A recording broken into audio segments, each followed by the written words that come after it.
Self-Mastery Through Conscious Autosuggestion. By Emile Coué. Self-Mastery Through Conscious Autosuggestion. Suggestion, or rather autosuggestion, is quite a new subject, and yet at the same time it is as old as the world. It is new in the sense that until now it has been wrongly studied and in consequence wrongly understood. It is old because it dates from the appearance of man on the earth. In fact, autosuggestion is an instrument that we possess at birth, and in this instrument, or rather in this force, resides a marvelous and incalculable power, which according to circumstances produces the best or the worst results. Knowledge of this force is useful to each one of us, but it is peculiarly indispensable to doctors, magistrates, lawyers, and to those engaged in the work of education. By knowing how to practice it consciously, it is possible in the first place to avoid provoking in others bad autosuggestions which may have disastrous consequences, and secondly, consciously to provoke good ones instead. Thus bringing physical health to the sick, and moral health to the neurotic and the erring, the unconscious victims of anterior autosuggestions, and to guide into the right path those who had a tendency to take the wrong one. The conscious self and the unconscious self. In order to understand properly the phenomena of suggestion, or to speak more correctly of autosuggestion, it is necessary to know that two absolutely distinct selves exist within us. Both are intelligent, but while one is conscious the other is unconscious. For this reason the existence of the latter generally escapes notice. It is however easy to prove its existence if one merely takes the trouble to examine certain phenomena and to reflect a few moments upon them. Let us take for instance the following examples. Everyone has heard of somnambulism. Everyone knows that a somnambulist gets up at night without waking, leaves his room after either dressing himself or not, goes downstairs, walks along corridors, and after having executed certain acts or accomplished certain work, returns to his room, goes to bed again, and shows next day the greatest astonishment at finding work finished which he had left unfinished the day before. It is however he himself who has done it without being aware of it. What force has his body obeyed if it is not an unconscious force, in fact his unconscious self? Let us now examine the alas, too frequent case of a drunkard attacked by delirium tremens. As though seized with madness he picks up the nearest weapon, knife, hammer, or hatchet, as the case may be, and strikes furiously those who are unlucky enough to be in his vicinity. Once the attack is over, he recovers his senses and contemplates with horror the scene of carnage around him, without realizing that he himself is the author of it. Here again is it not the unconscious self which has caused the unhappy man to act in this way? 1. If we compare the conscious with the unconscious self we see that the conscious self is often possessed of a very unreliable memory while the unconscious self on the contrary is provided with a marvelous and impeccable memory which registers without our knowledge the smallest events, the least important acts of our existence. Further, it is credulous and accepts with unreasoning docility what it is told. Thus, as it is the unconscious that is responsible for the functioning of all our organs but the intermediary of the brain, a result is produced which may seem rather paradoxical to you, that is, if it believes that a certain organ functions well or ill or that we feel such and such an impression, the organ in question does indeed function well or ill, or we do feel that impression. Not only does the unconscious self preside over the functions of our organism, but also over all our actions whatever they are. It is this that we call imagination, and it is this which, contrary to accepted opinion, always makes us act even, and above all, against our will when there is antagonism between these two forces. Will and imagination. If we open a dictionary and look up the word will, we find this definition, the faculty of freely determining certain acts. We accept this definition as true and unattackable, although nothing could be more false. This will that we claim so proudly, always yields to the imagination. It is an absolute rule that admits of no exception. Blasphemy. Paradox, you will exclaim. Not at all. On the contrary, it is the purest truth, I shall reply. In order to convince yourself of it, open your eyes, look round you and try to understand what you see. You will then come to the conclusion that what I tell you is not an idle theory, offspring of a sick brain but the simple expression of a fact. Suppose that we place on the ground a plank 30 feet long by 1 foot wide. It is evident that everybody will be capable of going from one end to the other of this plank without stepping over the edge. But now change the conditions of the experiment, and imagine this plank placed at the height of the towers of a cathedral. Who then will be capable of advancing even a few feet along this narrow path? Could you hear me speak? Probably not. Before you had taken 2 steps you would begin to tremble, and in spite of every effort of your will you would be certain to fall to the ground. Why is it then that you would not fall if the plank is on the ground, and why should you fall if it is raised to a height above the ground? Simply because in the first case you imagine that it is easy to go to the end of this plank, while in the second case you imagine that you cannot do so. Notice that your will is powerless to make you advance. If you imagine that you cannot, it is absolutely impossible for you to do so. If tailors and carpenters are able to accomplish this feat, it is because they think they can do it. Vertigo is entirely caused by the picture we make in our minds that we are going to fall. This picture transforms itself immediately into fact in spite of all the efforts of our will, and the more violent these efforts are, the quicker is the opposite to the desired result brought about. Let us now consider the case of a person suffering from insomnia. If he does not make any effort to sleep, he will lie quietly in bed. If on the contrary he tries to force himself to sleep by his will, the more efforts he makes, the more restless he becomes. Have you not noticed that the more you try to remember the name of a person which you have forgotten, the more it eludes you, until, substituting in your mind the idea, I shall remember in a minute, to the idea, I have forgotten, the name comes back to you of its own accord without the least effort. Let those of you who are cyclists remember the days when you were learning to ride. You went along clutching the handlebars and frightened of falling. Suddenly catching sight of the smallest obstacle in the road you tried to avoid it, and the more efforts you made to do so, the more surely you rushed upon it. Who has not suffered from an attack of uncontrollable laughter, which bursts out more violently the more one tries to control it? What was the state of mind of each person in these different circumstances? I do not want to fall but I cannot help doing so, I want to sleep but I cannot, I want to remember the name of Mrs. So-and-so, but I cannot, I want to avoid the obstacle, but I cannot, I want to stop laughing, but I cannot. As you see, in each of these conflicts it is always the imagination which gains the victory over the will, without any exception.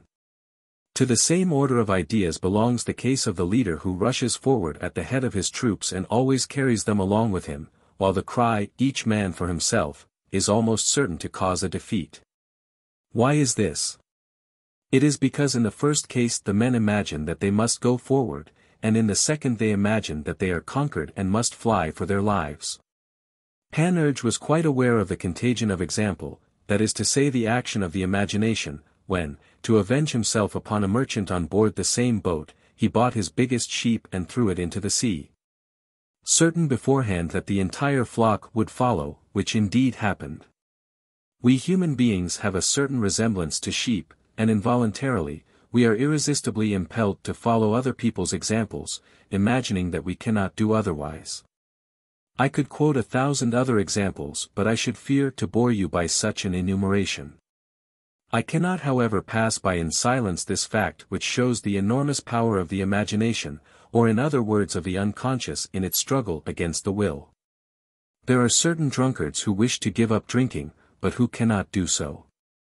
Ask them, and they will reply in all sincerity that they desire to be sober, that drink disgusts them, but that they are irresistibly impelled to drink against their will, in spite of the harm they know it will do them. In the same way certain criminals commit crimes in spite of themselves, and when they are asked why they acted so, they answer, I could not help it, something impelled me, it was stronger than I. And the drunkard and the criminal speak the truth. They are forced to do what they do, for the simple reason they imagine they cannot prevent themselves from doing so. Thus we who are so proud of our will, who believe that we are free to act as we like, are in reality nothing but wretched puppets of which our imagination holds all the strings. We only cease to be puppets when we have learned to guide our imagination. Suggestion and autosuggestion. According to the preceding remarks, we can compare the imagination to a torrent which fatally sweeps away the poor wretch who has fallen into it, in spite of his efforts to gain the bank. This torrent seems indomitable, but if you know how, you can turn it from its course and conduct it to the factory, and there you can transform its force into movement, heat, and electricity. If this simile is not enough, we may compare the imagination, the madman at home, as it has been called, to an unbroken horse which has neither bridle nor reins. What can the rider do except let himself go wherever the horse wishes to take him? And often, if the latter runs away, his mad career only comes to end in the ditch. If however the rider succeeds in putting a bridle on the horse, the parts are reversed. It is no longer the horse who goes where he likes, it is the rider who obliges the horse to take him wherever he wishes to go. Now that we have learned to realize the enormous power of the unconscious or imaginative being, I am going to show how this self, hitherto considered indomitable, can be as easily controlled as a torrent or an unbroken horse. But before going any further, it is necessary to define carefully two words that are often used without being properly understood. These are the words suggestion and autosuggestion. What then is suggestion? It may be defined as the act of imposing an idea on the brain of another. Does this action really exist? Properly speaking, no. Suggestion does not indeed exist by itself. It does not and cannot exist except on the sine qua non condition of transforming itself into autosuggestion in the subject. This latter word may be defined as the implanting of an idea in oneself by oneself. You may make a suggestion to someone. If the unconscious of the latter does not accept the suggestion, if it has not, as it were, digested it, in order to transform it into autosuggestion, it produces no result. I have myself occasionally made a more or less commonplace suggestion to ordinarily very obedient subjects quite unsuccessfully. The reason is that the unconscious of the subject refused to accept it and did not transform it into autosuggestion. The use of autosuggestion. Let us now return to the point where I said that we can control and lead our imagination, just as a torrent or an unbroken horse can be controlled. To do so, it is enough in the first place to know that this is possible, of which fact almost everyone is ignorant, and secondly, to know by what means it can be done. Well, the means is very simple. It is that which we have used every day since we came into the world, without wishing or knowing it and absolutely unconsciously, but which unfortunately for us, we often use wrongly and to our own detriment. This means is autosuggestion. Whereas we constantly give ourselves unconscious autosuggestions, all we have to do is to give ourselves conscious ones, and the process consists in this: first, to weigh carefully in one's mind the things which are to be the object of the autosuggestion, and according as they require the answer, yes, or no, to repeat several times without thinking of anything else: this thing is coming. Or, this thing is going away. This thing will, or will not happen, etc., etc. 2. If the unconscious accepts this suggestion and transforms it into an autosuggestion, the thing or things are realized in every particular. Thus understood, autosuggestion is nothing but hypnotism as I see it, and I would define it in these simple words: the influence of the imagination upon the moral and physical being of mankind. Now this influence is undeniable, and without returning to previous examples, I will quote a few others. If you persuade yourself that you can do a certain thing, provided this thing be possible, you will do it however difficult it may be. If on the contrary you imagine that you cannot do the simplest thing in the world, it is impossible for you to do it, and molehills become for you unscalable mountains. Such is the case of neurasthenics, who, believing themselves incapable of the least effort, often find it impossible even to walk a few steps without being exhausted. And these same neurasthenics sink more deeply into their depression, the more efforts they make to throw it off, like the poor wretch in the quicksands who sinks in all the deeper the more he tries to struggle out. In the same way it is sufficient to think a pain is going, to feel it indeed disappear little by little, and inversely, it is enough to think that one suffers in order to feel the pain begin to come immediately. I know certain people who predict in advance that they will have a sick headache on a certain day, in certain circumstances, and on that day, in the given circumstances, sure enough, they feel it. They brought their illness on themselves, just as others cure theirs by conscious autosuggestion. I know that one generally passes for mad in the eyes of the world if one dares to put forward ideas which it is not accustomed to hear. Well, at the risk of being thought so, I say that if certain people are ill mentally and physically, it is that they imagine themselves to be ill mentally or physically. If certain others are paralytic without having any lesion to account for it, it is that they imagine themselves to be paralyzed, and it is among such persons that the most extraordinary cures are produced. If others again are happy or unhappy, it is that they imagine themselves to be so, for it is possible for two people in exactly the same circumstances to be, the one perfectly happy, the other absolutely wretched. Neurasthenia, stammering, aversions, kleptomania, certain cases of paralysis, are nothing but the result of unconscious autosuggestion, that is to say the result of the action of the unconscious upon the physical and moral being. But if our unconscious is the source of many of our ills, it can also bring about the cure of our physical and mental ailments. It can not only repair the ill it has done, but cure real illnesses, so strong is its action upon our organism. Shut yourself up alone in a room, seat yourself in an armchair, close your eyes to avoid any distraction, and concentrate your mind for a few moments on thinking, such and such a thing is going to disappear. Or, such and such a thing is coming to pass. If you have really made the autosuggestion, that is to say, if your unconscious has assimilated the idea that you have presented to it, you are astonished to see the thing you have thought come to pass. Note that it is the property of ideas autosuggested to exist within us unrecognized, and we can only know of their existence by the effect they produce. But above all, and this is an essential point, the will must not be brought into play in practicing autosuggestion.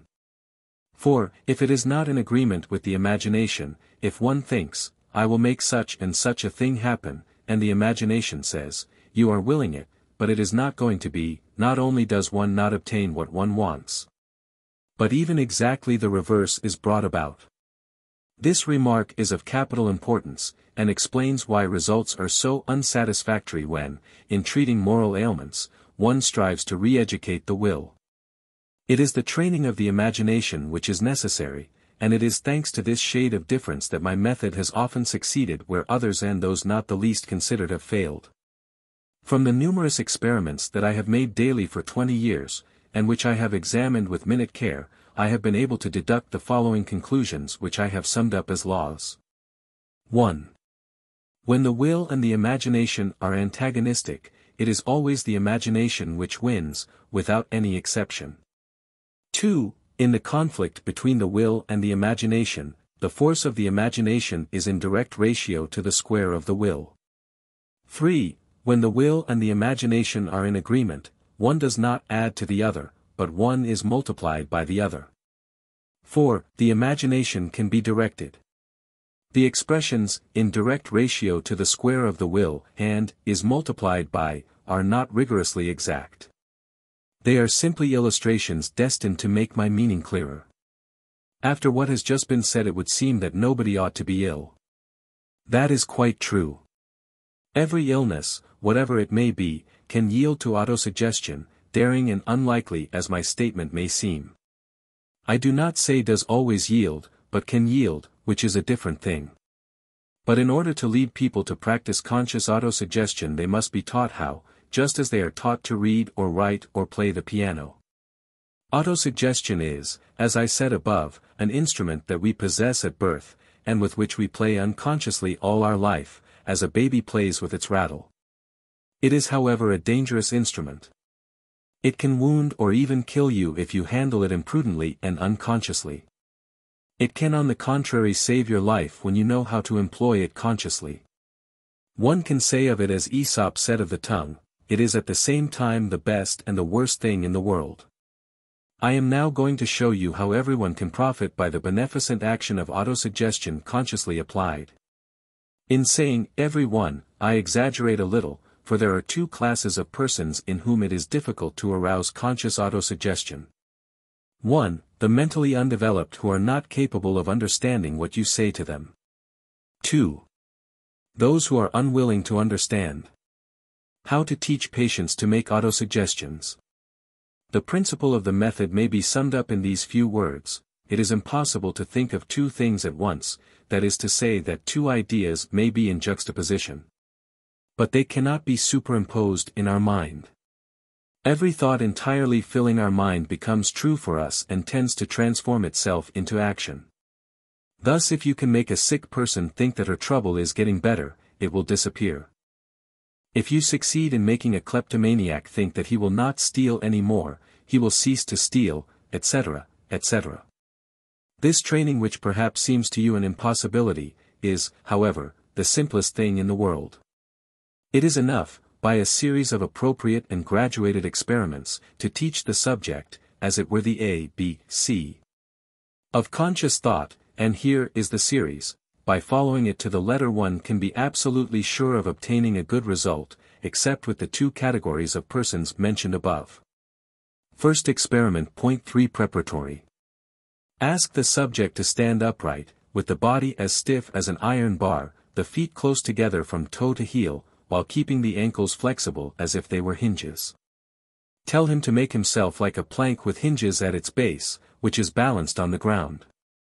Make him notice that if one pushes the plank slightly either way, it falls as a mass without any resistance, in the direction in which it is pushed.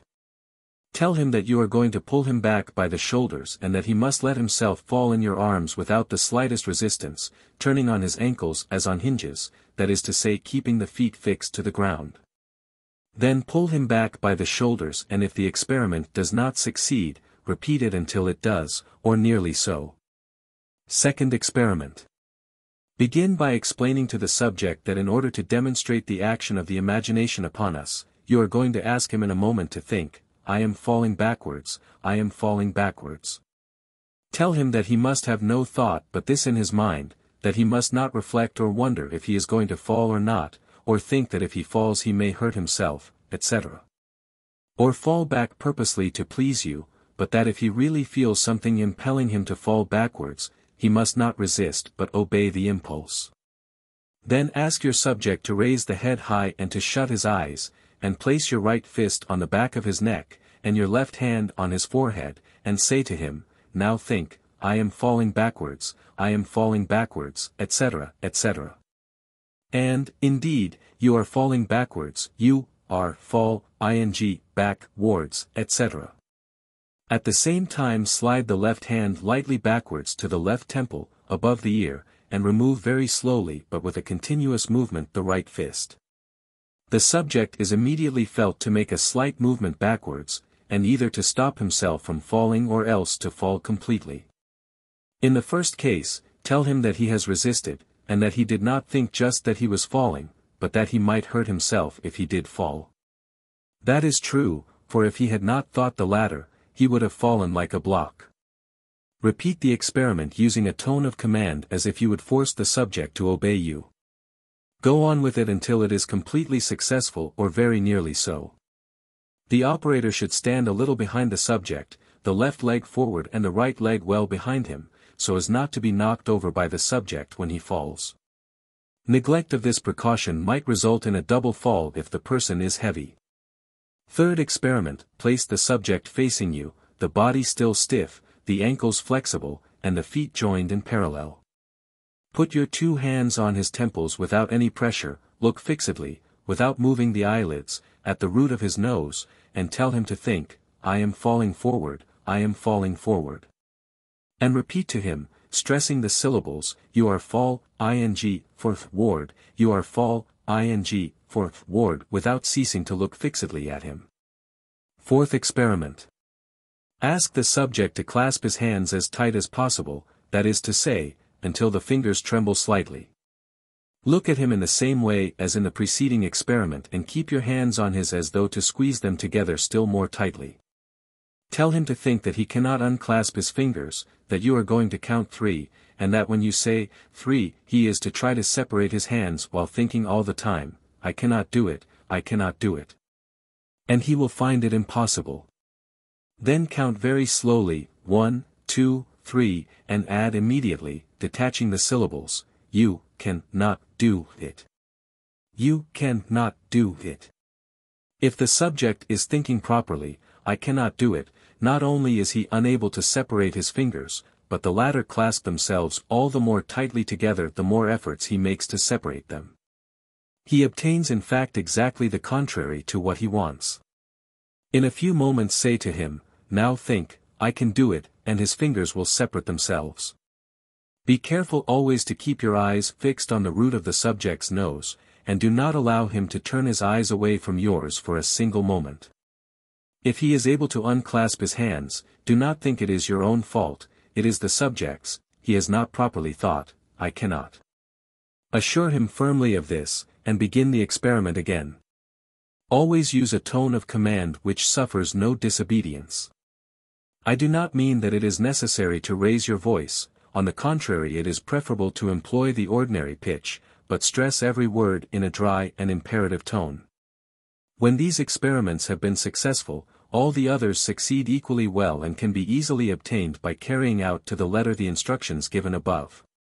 Some subjects are very sensitive, and it is easy to recognize them by the fact that the contraction of their fingers and limbs is easily produced. After 2 or 3 successful experiments, it is no longer necessary to say to them, "Think this," or "Think that." You need only, for example, say to them simply but in the imperative tone employed by all good suggestionists, "Close your hands. Now you cannot open them. Shut your eyes, now you cannot open them," and the subject finds it absolutely impossible to open the hands or the eyes in spite of all his efforts. Tell him in a few moments, "You can do it now," and the decontraction takes place instantaneously. These experiments can be varied to infinity. Here are a few more. Make the subject join his hands, and suggest that they are welded together. Make him put his hand on the table, and suggest that it is stuck to it. Tell him that he is fixed to his chair and cannot rise. Make him rise, and tell him he cannot walk. Put a penholder on the table and tell him that it weighs 1 hundredweight, and that he cannot lift it, etc., etc. In all these experiments, I cannot repeat too often, it is not suggestion properly so-called which produces the phenomena, but the autosuggestion which is consecutive to the suggestion of the operator. Method of procedure in curative suggestion. When the subject has passed through the preceding experiments and has understood them, he is ripe for curative suggestion. He is like a cultivated field in which the seed can germinate and develop, whereas before it was but rough earth in which it would have perished. Whatever ailment the subject suffers from, whether it is physical or mental, it is important to proceed always in the same way, and to use the same words with a few variations according to the case. Say to the subject, "Sit down and close your eyes. I am not going to try and put you to sleep as it is quite unnecessary. I ask you to close your eyes simply in order that your attention may not be distracted by the objects around you. Now tell yourself that every word I say is going to fix itself in your mind, and be printed, engraved, and encrusted in it, that, there, it is going to stay fixed, imprinted, and encrusted, and that without your will or knowledge. In fact, perfectly unconsciously on your part, you yourself and your whole organism are going to obey. In the first place I say that every day, 3 times a day, in the morning, at midday, and in the evening, at the usual meal times, you will feel hungry, that is to say, you will experience the agreeable sensation which makes you think and say, "Oh, how nice it will be to have something to eat." You will then eat and enjoy your food, without of course overeating. You will also be careful to masticate it properly so as to transform it into a sort of soft paste before swallowing it. In these conditions you will digest it properly, and so feel no discomfort, inconvenience, or pain of any kind either in the stomach or intestines. You will assimilate what you eat and your organism will make use of it to make blood, muscle, strength and energy, in a word, life. Since you will have digested your food properly, the function of excretion will be normal, and every morning, on rising, you will feel the need of evacuating the bowels, and without ever being obliged to take medicine or to use any artifice. You will obtain a normal and satisfactory result. Further, every night from the time you wish to go to sleep till the time you wish to wake next morning, you will sleep deeply, calmly, and quietly, without nightmares, and on waking you will feel perfectly well, cheerful, and active. Likewise, if you occasionally suffer from depression, if you are gloomy and prone to worry and look on the dark side of things, from now onwards you will cease to do so, and instead of worrying and being depressed and looking on the dark side of things, you are going to feel perfectly cheerful, possibly without any special reason for it, just as you used to feel depressed for no particular reason. I say further still, that even if you have real reason to be worried and depressed, you are not going to be so. If you are also subject to occasional fits of impatience or ill temper, you will cease to have them. On the contrary, you will be always patient and master of yourself, and the things which worried, annoyed, or irritated you will henceforth leave you absolutely indifferent and perfectly calm. If you are sometimes attacked, pursued, haunted, by bad and unwholesome ideas, by apprehensions, fears, aversions, temptations, or grudges against other people, all that will be gradually lost sight of by your imagination, and will melt away and lose itself as though in a distant cloud, where it will finally disappear completely. As a dream vanishes when we wake, so will all these vain images disappear. To this I add that all your organs are performing their functions properly. The heart beats in a normal way and the circulation of the blood takes place as it should.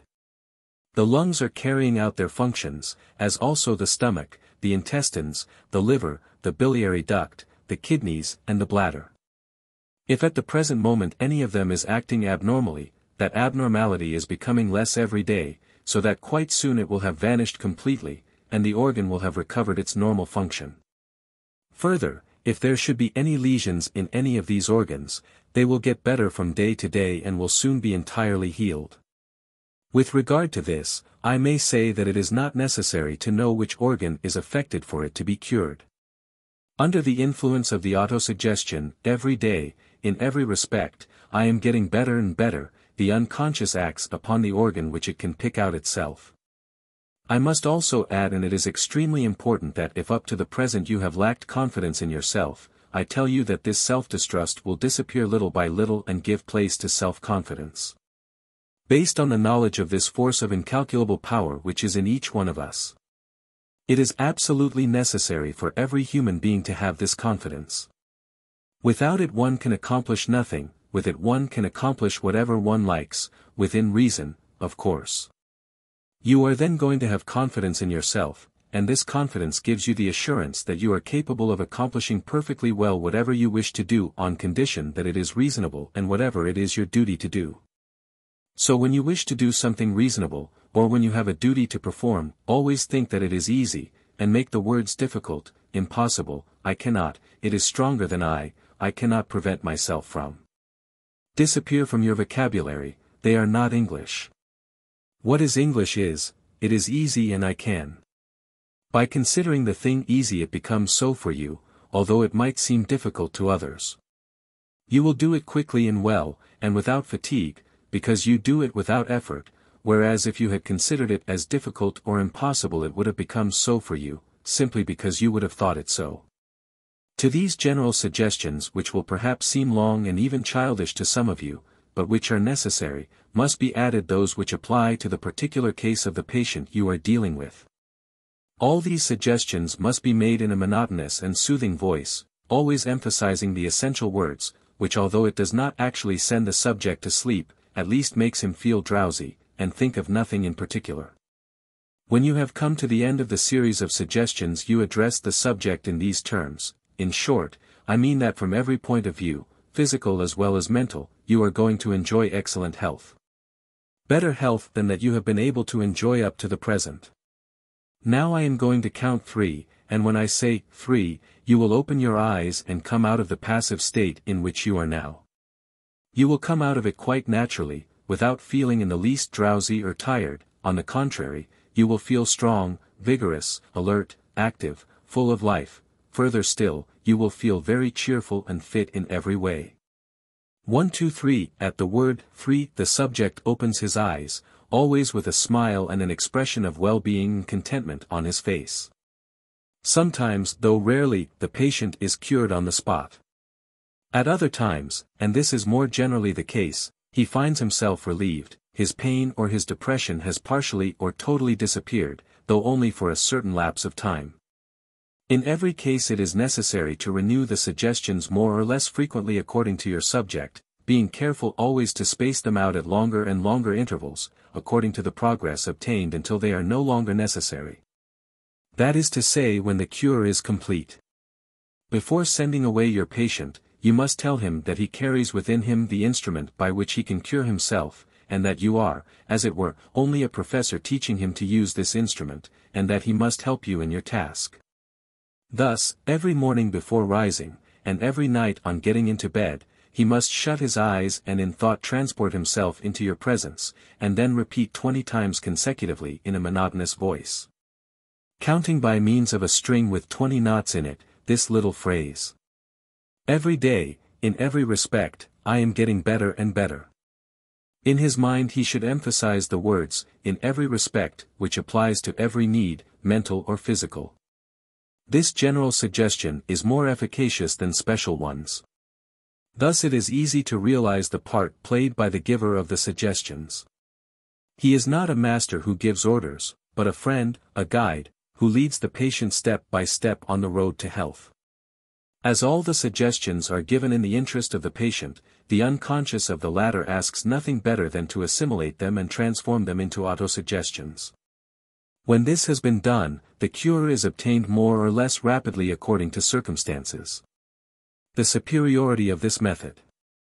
This method gives absolutely marvelous results, and it is easy to understand why.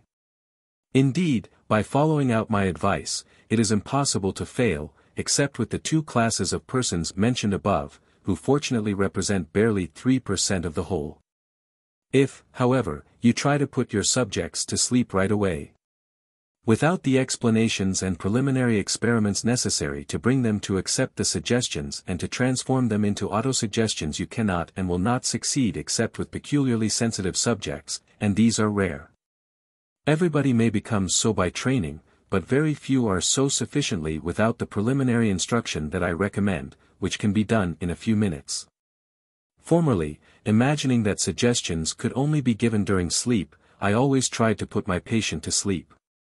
But on discovering that it was not indispensable, I left off doing it in order to spare him the dread and uneasiness he almost always experiences when he is told that he is going to be sent to sleep, and which often makes him offer, in spite of himself, an involuntary resistance.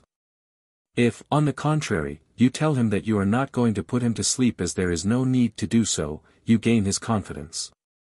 He listens to you without fear or any ulterior thought, and it often happens, if not the first time, anyhow very soon, that, soothed by the monotonous sound of your voice, he falls into a deep sleep from which he awakes astonished at having slept at all. If there are skeptics among you, as I am quite sure there are, all I have to say to them is, come to my house and see what is being done, and you will be convinced by fact. You must not, however, run away with the idea that autosuggestion can only be brought about in the way I have described. It is possible to make suggestions to people without their knowledge and without any preparation.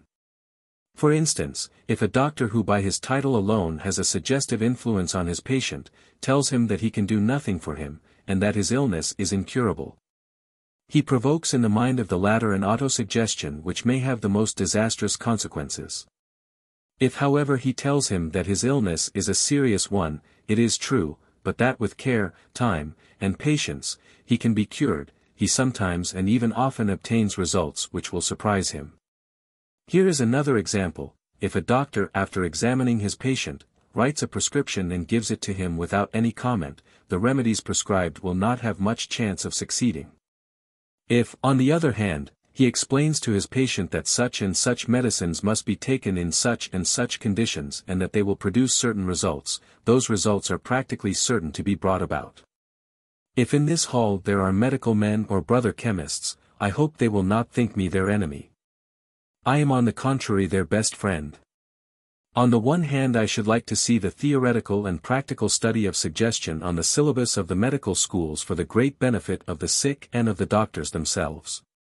And on the other hand, in my opinion, every time that a patient goes to see his doctor, the latter should order him one or even several medicines, even if they are not necessary. As a matter of fact, when a patient visits his doctor, it is in order to be told what medicine will cure him. He does not realize that it is the hygiene and regimen which do this, and he attaches little importance to them. It is a medicine that he wants. In my opinion, if the doctor only prescribes a regimen without any medicine, his patient will be dissatisfied. He will say that he took the trouble to consult him for nothing, and often goes to another doctor. It seems to me then that the doctor should always prescribe medicines to his patient, and, as much as possible, medicines made up by himself rather than the standard remedies so much advertised and which owe their only value to the advertisement. The doctor's own prescriptions will inspire infinitely more confidence than so-and-so's pills which anyone can procure easily at the nearest drugstore without any need of a prescription. How suggestion works. In order to understand properly the part played by suggestion or rather by autosuggestion, it is enough to know that the unconscious self is the grand director of all our functions. Make this believed, as I said above, that a certain organ which does not function well must perform its function, and instantly the order is transmitted. The organ obeys with docility, and either at once or little by little performs its functions in a normal manner. This explains simply and clearly how by means of suggestion one can stop hemorrhages, cure constipation, cause fibrous tumors to disappear, cure paralysis, tubercular lesions, varicose, ulcers, etc. Let us take for example, a case of dental hemorrhage which I had the opportunity of observing in the consulting room of M. Goff, a dentist at Troyes. A young lady whom I had helped to cure herself of asthma from which she had suffered for 8 years, told me one day that she wanted to have a tooth out. As I knew her to be very sensitive, I offered to make her feel nothing of the operation. She naturally accepted with pleasure and we made an appointment with the dentist. On the day we had arranged we presented ourselves at the dentist's and, standing opposite my patient, I looked fixedly at her, saying, you feel nothing, etc., etc. And then while still continuing the suggestion I made a sign to the dentist. In an instant the tooth was out without MLLED turning a hair.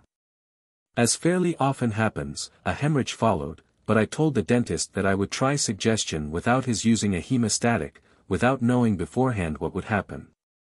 I then asked Emile D. to look at me fixedly, and I suggested to her that in 2 minutes the hemorrhage would cease of its own accord, and we waited. The patient spat blood again once or twice, and then ceased. I told her to open her mouth, and we both looked and found that a clot of blood had formed in the dental cavity. How is this phenomenon to be explained? In the simplest way. Under the influence of the idea, the hemorrhage is to stop, the unconscious had sent to the small arteries and veins the order to stop the flow of blood, and, obediently, they contracted naturally. As they would have done artificially at the contact of a hemostatic like adrenaline, for example. The same reasoning explains how a fibrous tumor can be made to disappear. The unconscious having accepted the idea, it is to go, the brain orders the arteries which nourish it, to contract. They do so, refusing their services, and ceasing to nourish the tumor which, deprived of nourishment, dies, dries up, is reabsorbed and disappears. The use of suggestion for the cure of moral ailments and taints either congenital or acquired. Neurasthenia, so common nowadays, generally yields to suggestion constantly practiced in the way I have indicated. I have had the happiness of contributing to the cure of a large number of neurasthenics with whom every other treatment had failed. One of them had even spent a month in a special establishment at Luxembourg without obtaining any improvement. In 6 weeks he was completely cured, and he is now the happiest man one would wish to find, after having thought himself the most miserable. Neither is he ever likely to fall ill again in the same way, for I showed him how to make use of conscious autosuggestion and he does it marvelously well. But if suggestion is useful in treating moral complaints and physical ailments, may it not render still greater services to society? In turning into honest folks the wretched children who people our reformatories and who only leave them to enter the army of crime. Let no one tell me it is impossible. The remedy exists and I can prove it. I will quote the 2 following cases which are very characteristic, but here I must insert a few remarks in parenthesis. To make you understand the way in which suggestion acts in the treatment of moral taints I will use the following comparison. Suppose our brain is a plank in which are driven nails which represent the ideas, habits, and instincts which determine our actions. If we find that there exists in a subject a bad idea, a bad habit, a bad instinct as it were, a bad nail, we take another which is the good idea, habit, or instinct. Place it on top of the bad one and give a tap with a hammer, in other words we make a suggestion. The new nail will be driven in perhaps a fraction of an inch, while the old one will come out to the same extent. At each fresh blow with the hammer, that is to say at each fresh suggestion, the one will be driven in a fraction further and the other will be driven out the same amount, until, after a certain number of blows, the old nail will come out completely and be replaced by the new one. When this substitution has been made, the individual obeys it. Let us return to our examples. Little M, a child of 11 living at Troyes, was subject night and day to certain accidents inherent to early infancy. He was also a kleptomaniac, and, of course, untruthful into the bargain. At his mother's request I treated him by suggestion. After the first visit the accident ceased by day, but continued at night. Little by little they became less frequent, and finally, a few months afterwards, the child was completely cured. In the same period his thieving propensities lessened, and in 6 months they had entirely ceased. This child's brother, aged 18, had conceived a violent hatred against another of his brothers. Every time that he had taken a little too much wine, he felt impelled to draw a knife and stab his brother. He felt that one day or other he would end by doing so, and he knew at the same time that having done so he would be inconsolable. I treated him also by suggestion, and the result was marvelous. After the first treatment he was cured. His hatred for his brother had disappeared, and they have since become good friends and got on capitally together.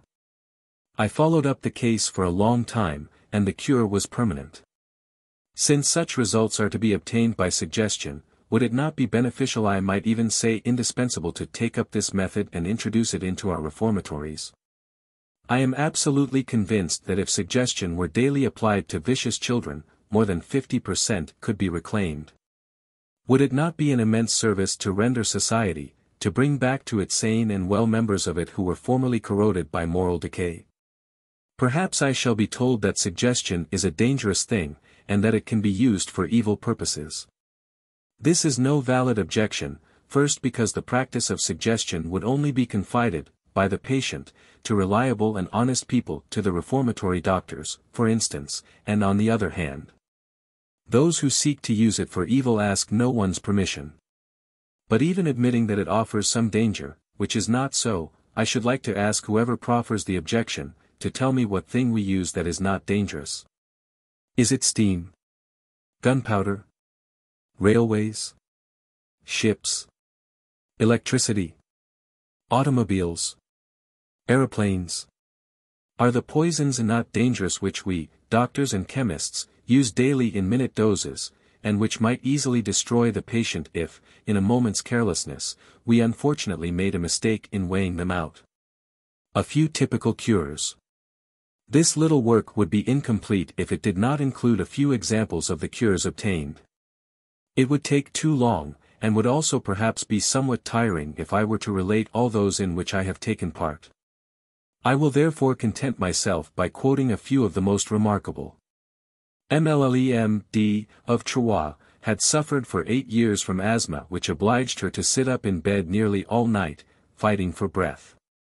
Preliminary experiments show that she is a very sensitive subject.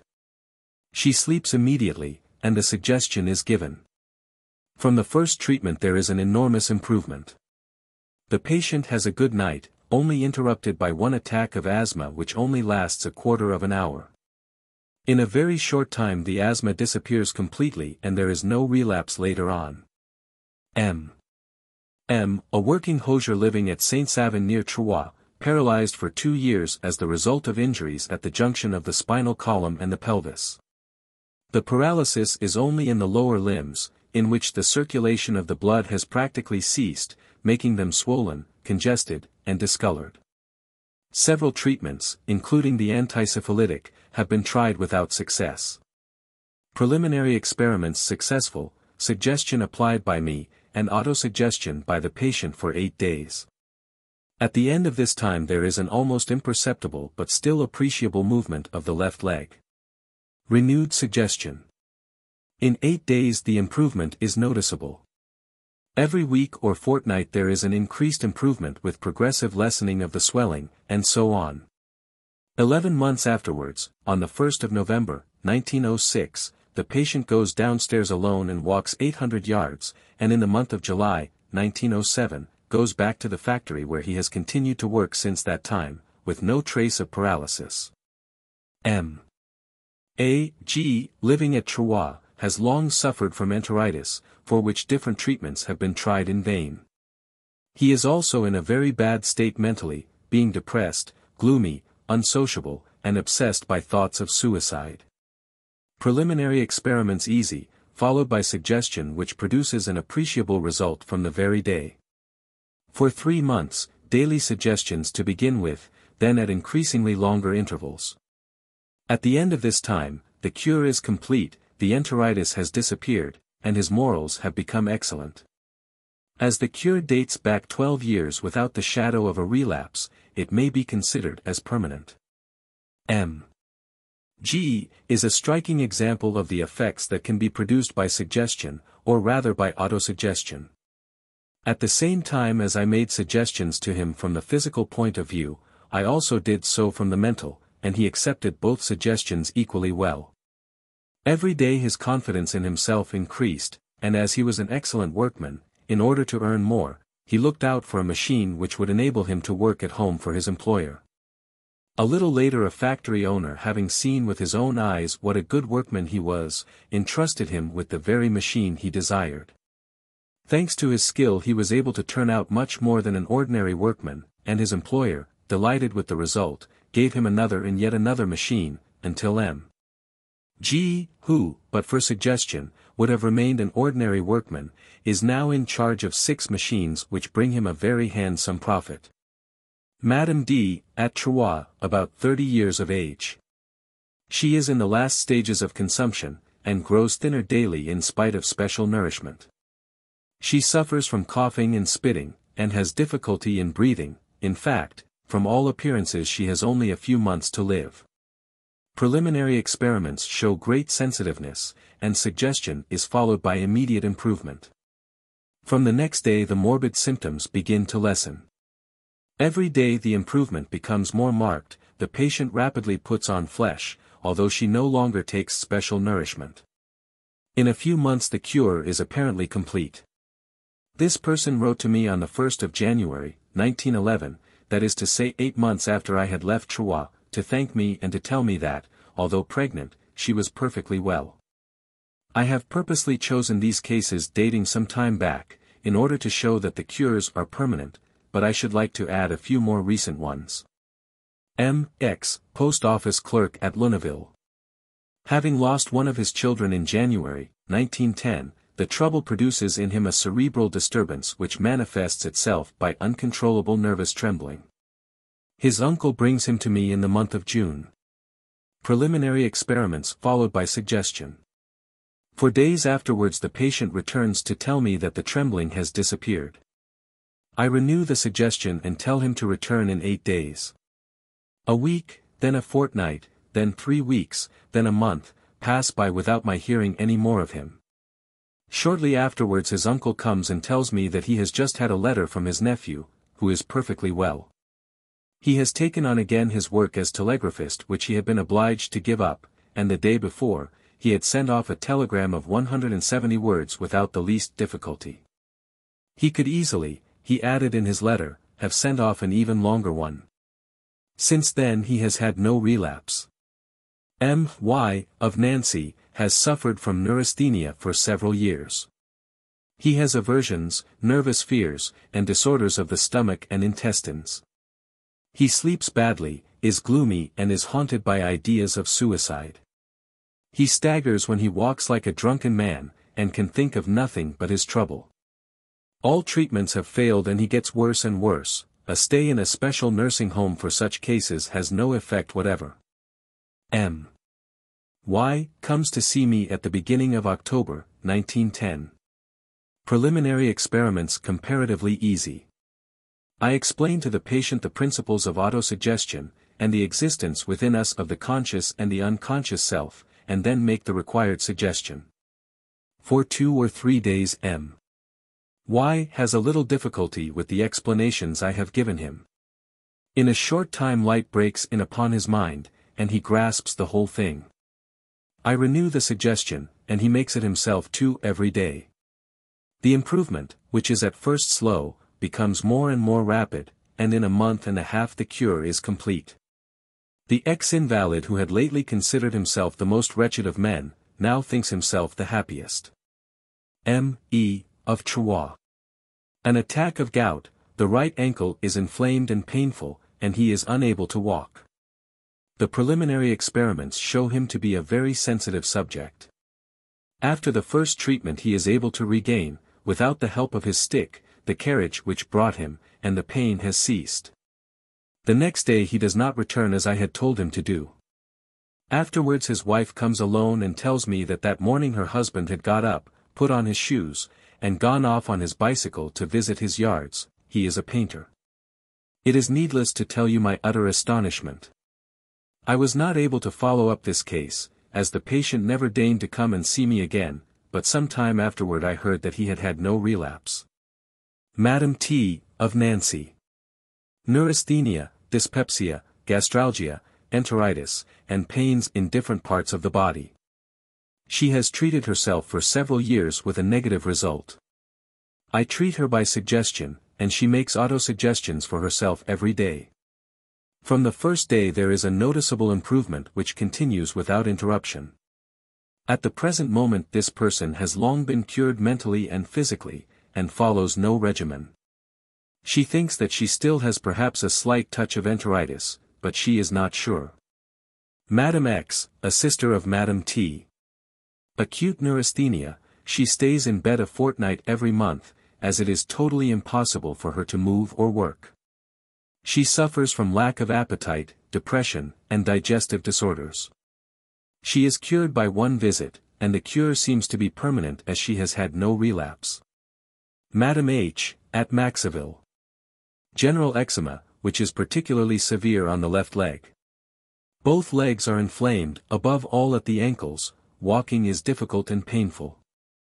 I treat her by suggestion. That same evening Madame H is able to walk several hundred yards without fatigue. The day after the feet and ankles are no longer swollen and have not been swollen again since. The eczema disappears rapidly. Madame F, at La Neuveville. Pains in the kidneys and the knees. The illness dates from 10 years back and is becoming worse every day. Suggestion from me, and autosuggestion from herself. The improvement is immediate and increases progressively.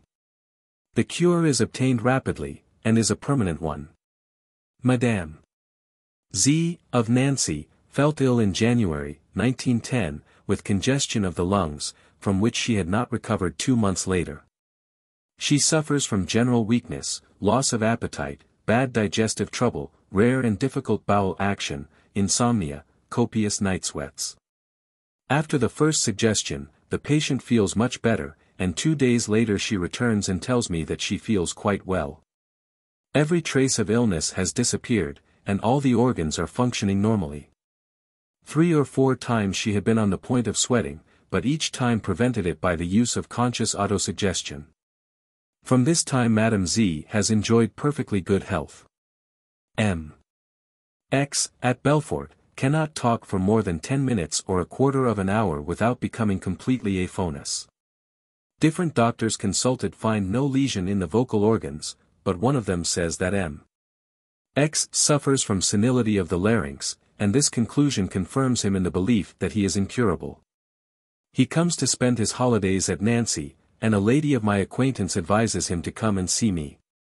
He refuses at first, but eventually consents in spite of his absolute disbelief in the effects of suggestion. I treat him in this way nevertheless, and ask him to return 2 days afterwards.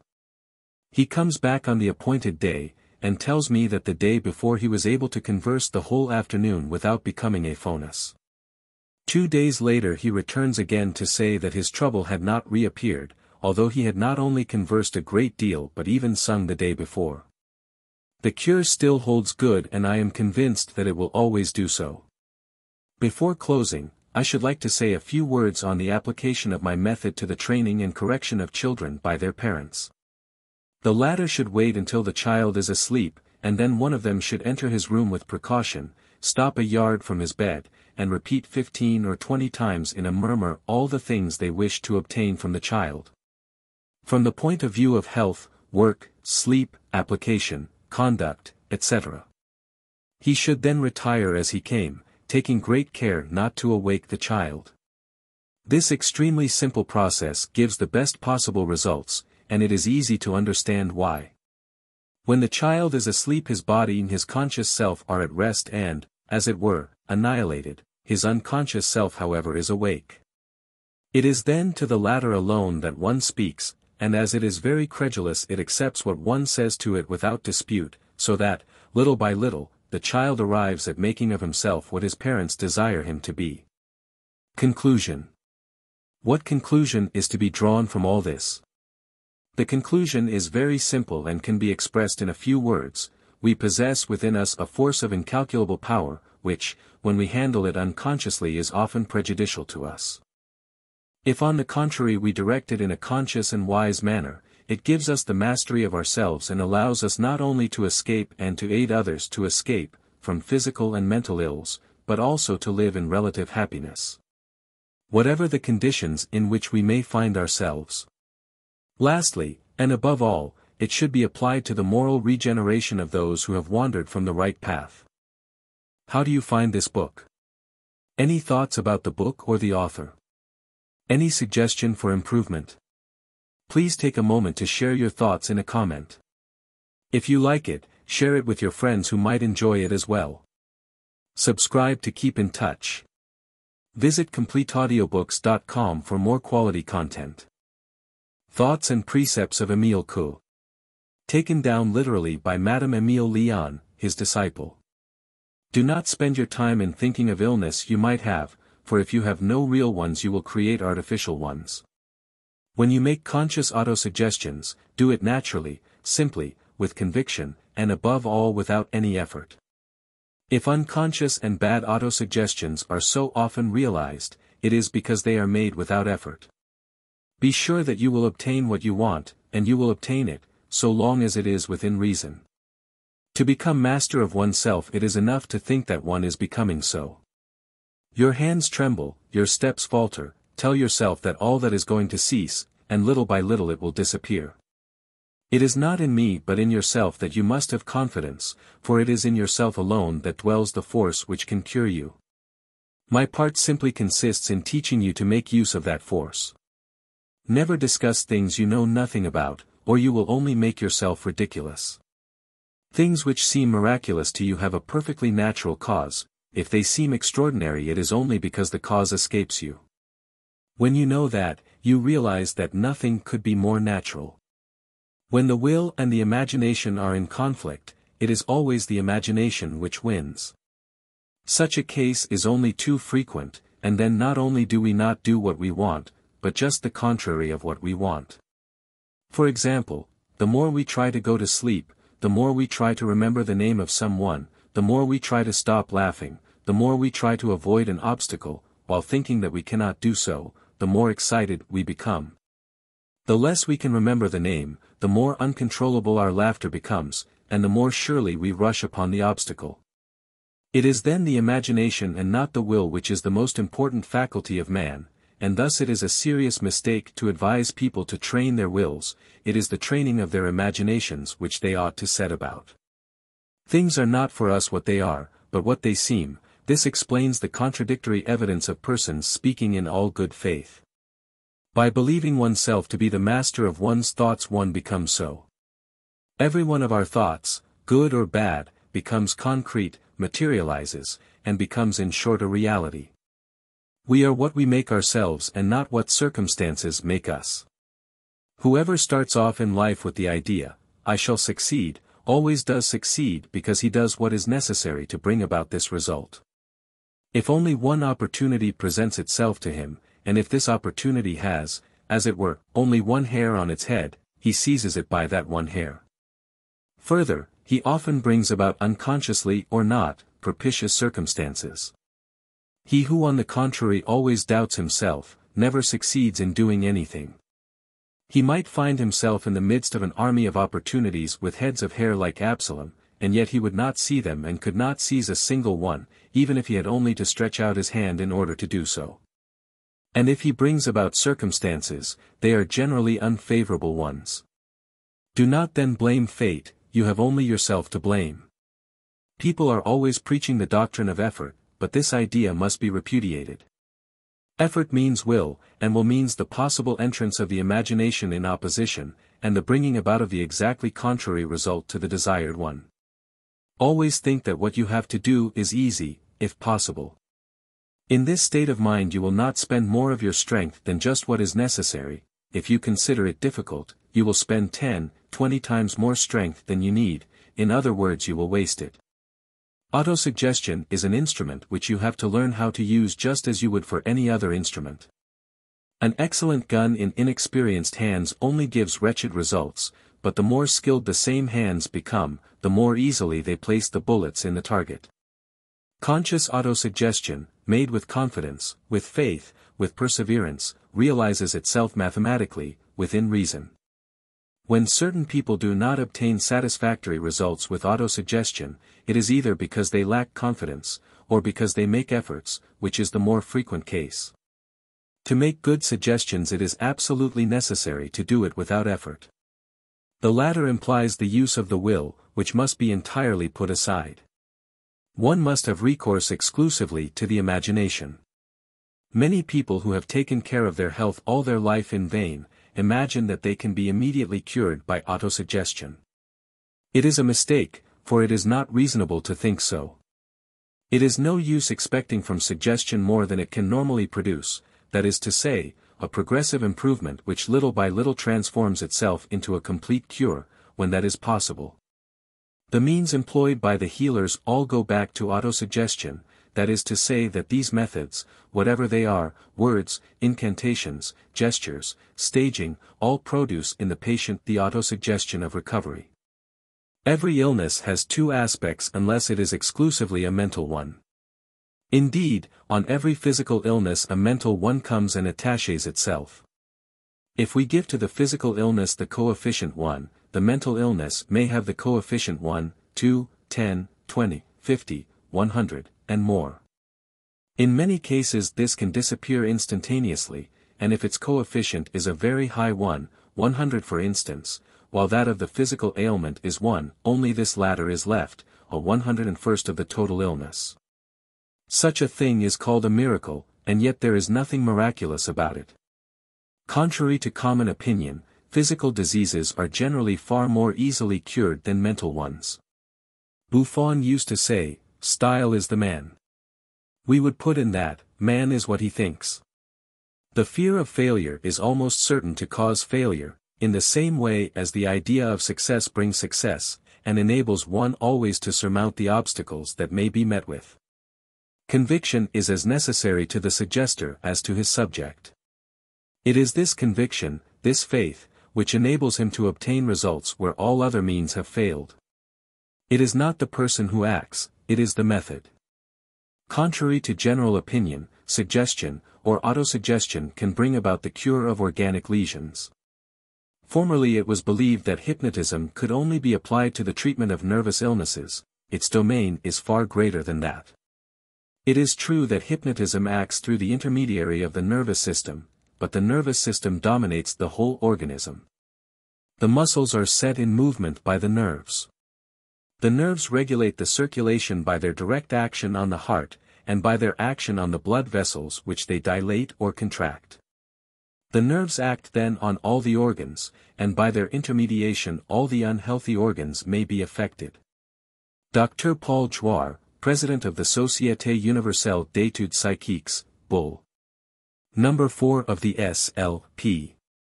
Moral influence has a considerable value as a help in healing.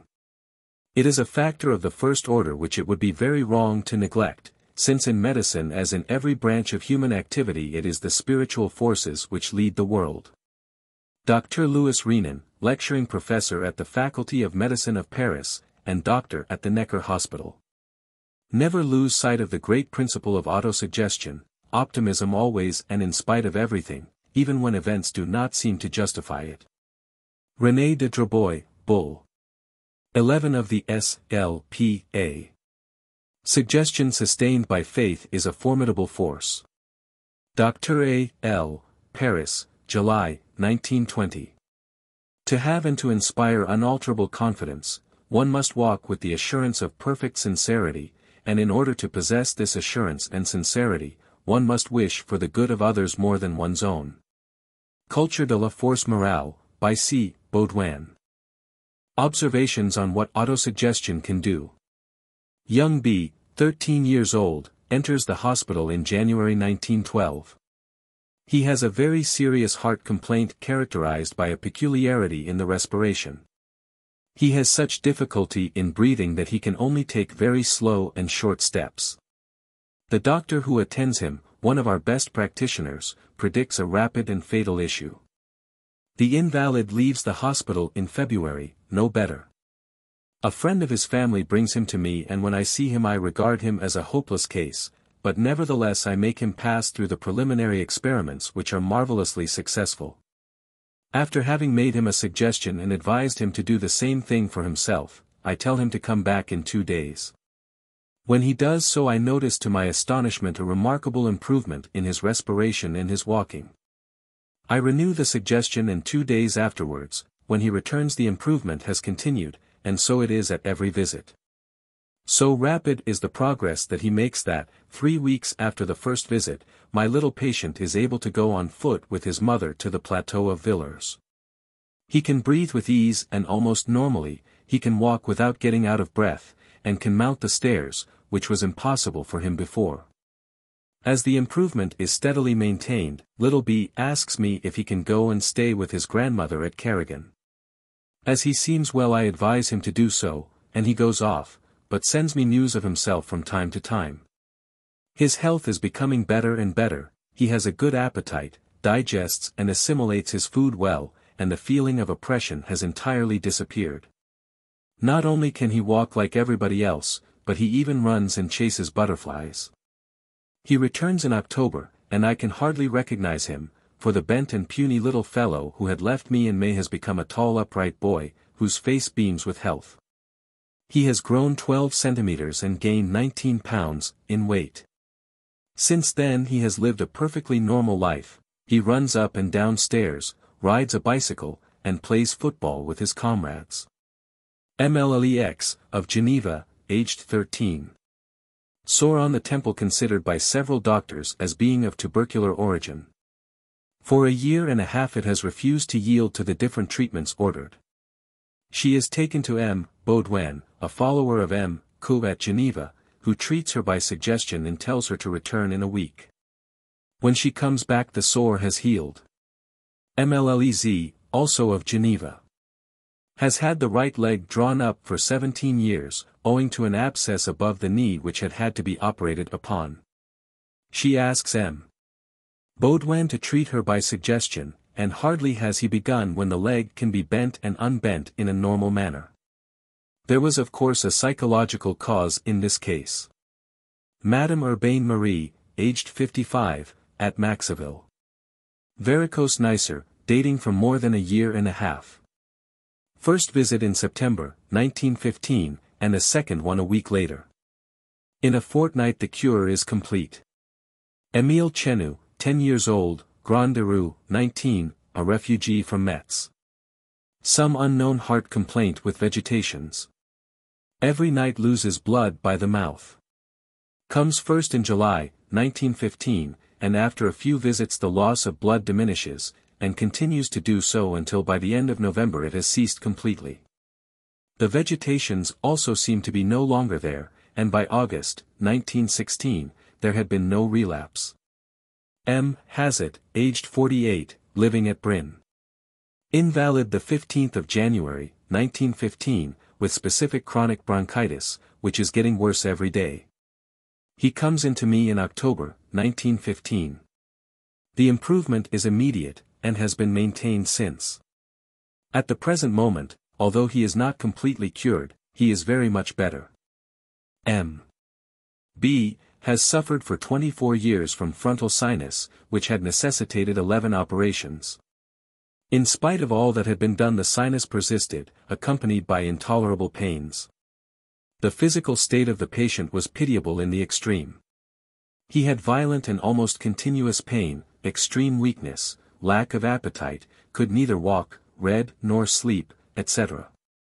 His nerves were in nearly as bad a state as his body, and in spite of the treatment of such men as Bernheim of Nancy, Desjardins of Paris, Dubois of Bern, X. of Strasbourg, his ill health not only continued but even grew worse every day. The patient comes to me in September, 1915, on the advice of one of my other patients. From that moment he made rapid progress, and at the present time, 1921, he is perfectly well. It is a real resurrection. M. Najengast, aged 18, Rue Cellier, 39. Suffering from Pott's disease. Comes to me in the beginning of 1914, having been encased for 6 months in a plaster corset.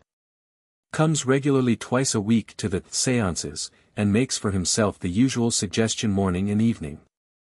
Improvement soon shows itself, and in a short time the patient is able to do without his plaster casing. I saw him again in April, 1916. He was completely cured, and was carrying on his duties as postman, after having been assistant to an ambulance at Nancy, where he had stayed until it was done away with. M.D. at Jarville. Paralysis of the left upper eyelid. Goes to the hospital where he receives injections, as a result of which the eyelid is raised. The left eye was, however, deflected outwards for more than 45 degrees, and an operation seemed to be necessary.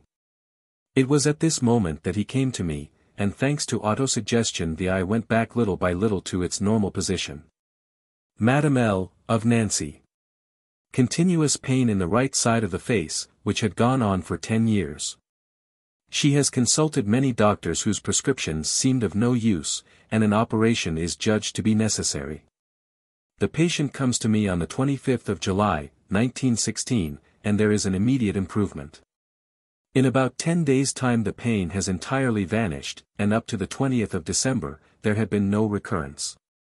T. Maurice, aged 8½, at Nancy, club feet.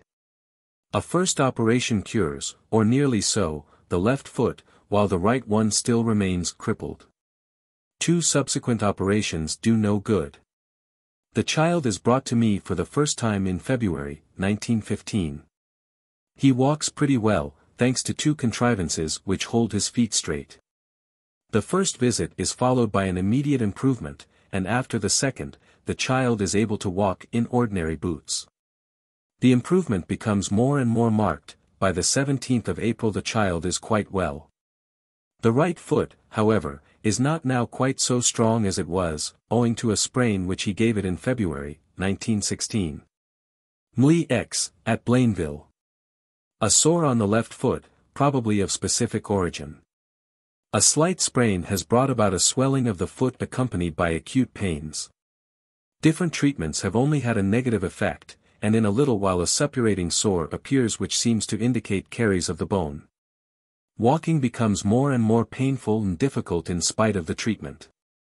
On the advice of a former patient who had been cured, she comes to me, and there is noticeable relief after the first visits. Little by little the swelling goes down, the pain becomes less intense, the suppuration lessens, and finally the sore heals over. The process has taken a few months. At present the foot is practically normal, but although the pain and swelling have entirely disappeared, the back flexion of the foot is not yet perfect, which makes the patient limp slightly. Madame R. of Chivigny. Metritis dating from 10 years back. Comes at the end of July, 1916. Improvement is immediate, the pain and loss of blood diminish rapidly, and by the following 29th of September both have disappeared. The monthly period, which lasted from 8 to 10 days, is now over in 4. Madame H., Rue Gilbert de Pivercourt, at Nancy, aged 49. Suffers from a varicose ulcer dating from September 1914, which has treated according to her doctor's advice, but without success. The lower part of the leg is enormous. The ulcer, which is as large as a 2 franc piece and goes right down to the bone, is situated above the ankle. The inflammation is very intense, the suppuration copious, and the pains extremely violent. The patient comes for the first time in April 1916, and the improvement which is visible after the first treatment, continues without interruption. By the 18th of February 1917, the swelling has entirely subsided, and the pain and irritation have disappeared. The sore is still there, but it is no larger than a pea and it is only a few millimeters in depth. It still discharges very slightly. By 1920 the cure has long been complete. MLLED, at Mirecourt, 16 years of age. Has suffered from attacks of nerves for 3 years. The attacks, at first infrequent, have gradually come at closer intervals. When she comes to see me on the 1st of April, 1917, she has had 3 attacks in the preceding fortnight. Up to the 18th of April she did not have any at all. I may add that this young lady, from the time she began the treatment, was no longer troubled by the bad headaches from which she had suffered almost constantly. Madame M., aged 43, Rue Diamants, 2, Malzaville. Comes at the end of 1916 for violent pains in the head from which she has suffered all her life. After a few visits they vanish completely. 2 months afterwards she realized that she was also cured of a prolapse of the uterus which she had not mentioned to me, and of which she was not thinking when she made her autosuggestion. This result is due to the words, in every respect, contained in the formula used morning and evening. Madame D. Choisy-le-Roi. Only one general suggestion from me in July 1916, and autosuggestion on her part morning and evening.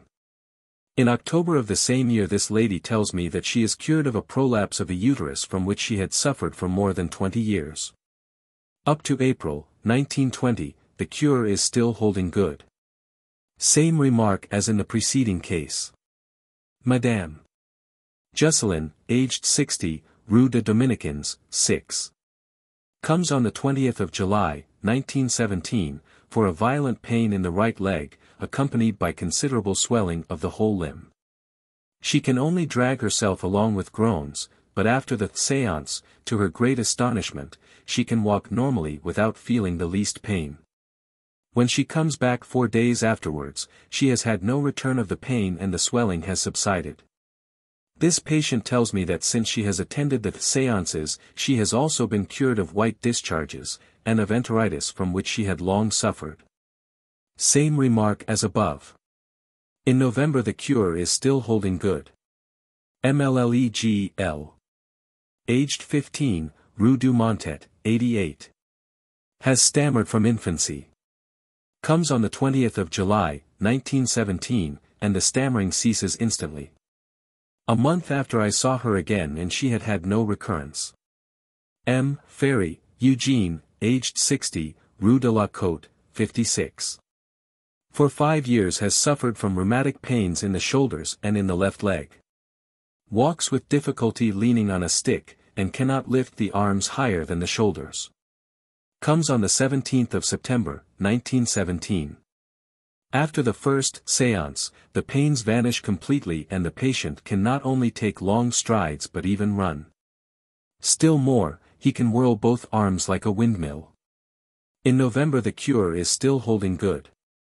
Madame Lecour, aged 63, Chemin de Sables. Pains in the face dating from more than 20 years back. All treatments have failed. An operation is advised, but the patient refuses to undergo it. She comes for the first time on July 25, 1916, and 4 days later the pain ceases. The cure has held good to this day. Madame Martin, Grand Rue, Villevier, 105. Inflammation of the uterus of 13 years standing, accompanied by pains and white and red discharges. The period, which is very painful, recurs every 22 or 23 days and lasts 10 to 12 days. Comes for the first time on the 15th of November, 1917, and returns regularly every week. There is visible improvement after the first visit, which continues rapidly until at the beginning of January, 1918, the inflammation has entirely disappeared. The period comes at more regular intervals and without the slightest pain. A pain in the knee which the patient had had for 13 years was also cured. Madame Castelli, aged 41, living at Ainville, M.E.T.M. has suffered from intermittent rheumatic pains in the right knee for 13 years. 5 years ago she had a more violent attack than usual, the leg swells as well as the knee, then the lower part of the limb atrophies. And the patient is reduced to walking very painfully with the aid of a stick or crutch. She comes for the first time on the 5th of November. 1917, she goes away without the help of either crutch or stick. Since then she no longer uses her crutch at all, but occasionally makes use of her stick. The pain in the knee comes back from time to time, but only very slightly. Madame Meter, aged 52, at Ainville, for 6 months has suffered from pain in the right knee accompanied by swelling, which makes it impossible to bend the leg. Comes for the first time on December 7, 1917. Returns on Jan. 4, 1918, saying that she has almost ceased to suffer and that she can walk normally. After that visit of the 4th, the pain ceases entirely, and the patient walks like other people. Emile Coué. Education as it ought to be. It may seem paradoxical but, nevertheless, the education of a child ought to begin before its birth. In sober truth, if a woman, a few weeks after conception, makes a mental picture of the sex of the child she is going to bring forth into the world, of the physical and moral qualities with which she desires to see it endowed, and if she will continue during the time of gestation to impress on herself the same mental image, the child will have the sex and qualities desired. Spartan women only brought forth robust children, who grew to be redoubtable warriors, because their strongest desire was to give such heroes to their country. Whilst, at Athens, mothers had intellectual children whose mental qualities were 100-fold greater than their physical attributes. The child thus engendered will be apt to accept readily good suggestions which may be made to him and to transform them into autosuggestion which later, will influence the course of his life. For you must know that all our words, all our acts, are only the result of autosuggestions caused, for the most part, by the suggestion of example or speech. How then should parents, and those entrusted with the education of children avoid provoking bad autosuggestions and, on the other hand, influence good autosuggestions? In dealing with children, always be even-tempered and speak in a gentle but firm tone. In this way they will become obedient without ever having the slightest desire to resist authority. Above all, avoid harshness and brutality, for there the risk is incurred of influencing an autosuggestion of cruelty accompanied by hate. Moreover, avoid carefully, in their presence, saying evil of anyone, as too often happens, when, without any deliberate intention, the absent nurse is picked to pieces in the drawing-room. Inevitably this fatal example will be followed, and may produce later a real catastrophe. Awaken in them a desire to know the reason of things and a love of nature, and endeavor to interest them by giving all possible explanations very clearly, in a cheerful, good-tempered tone. You must answer their questions pleasantly, instead of checking them with "what a bother you are, do be quiet, you will learn that later." Never on any account say to a child, "You are lazy and good for nothing," because that gives birth in him to the very faults of which you accuse him. If a child is lazy and does his tasks badly, you should say to him one day, even if it is not true, "There, this time your work is much better than it generally is. Well done." The child, flattered by the unaccustomed commendation, will certainly work better the next time, and, little by little, thanks to judicious encouragement, will succeed in becoming a real worker. At all costs avoid speaking of illness before children, as it will certainly create in them bad autosuggestions. Teach them, on the contrary, that health is the normal state of man, and that sickness is an anomaly, a sort of backsliding which may be avoided by living in a temperate, regular way. Do not create defects in them by teaching them to fear this or that, cold or heat, rain or wind, etc.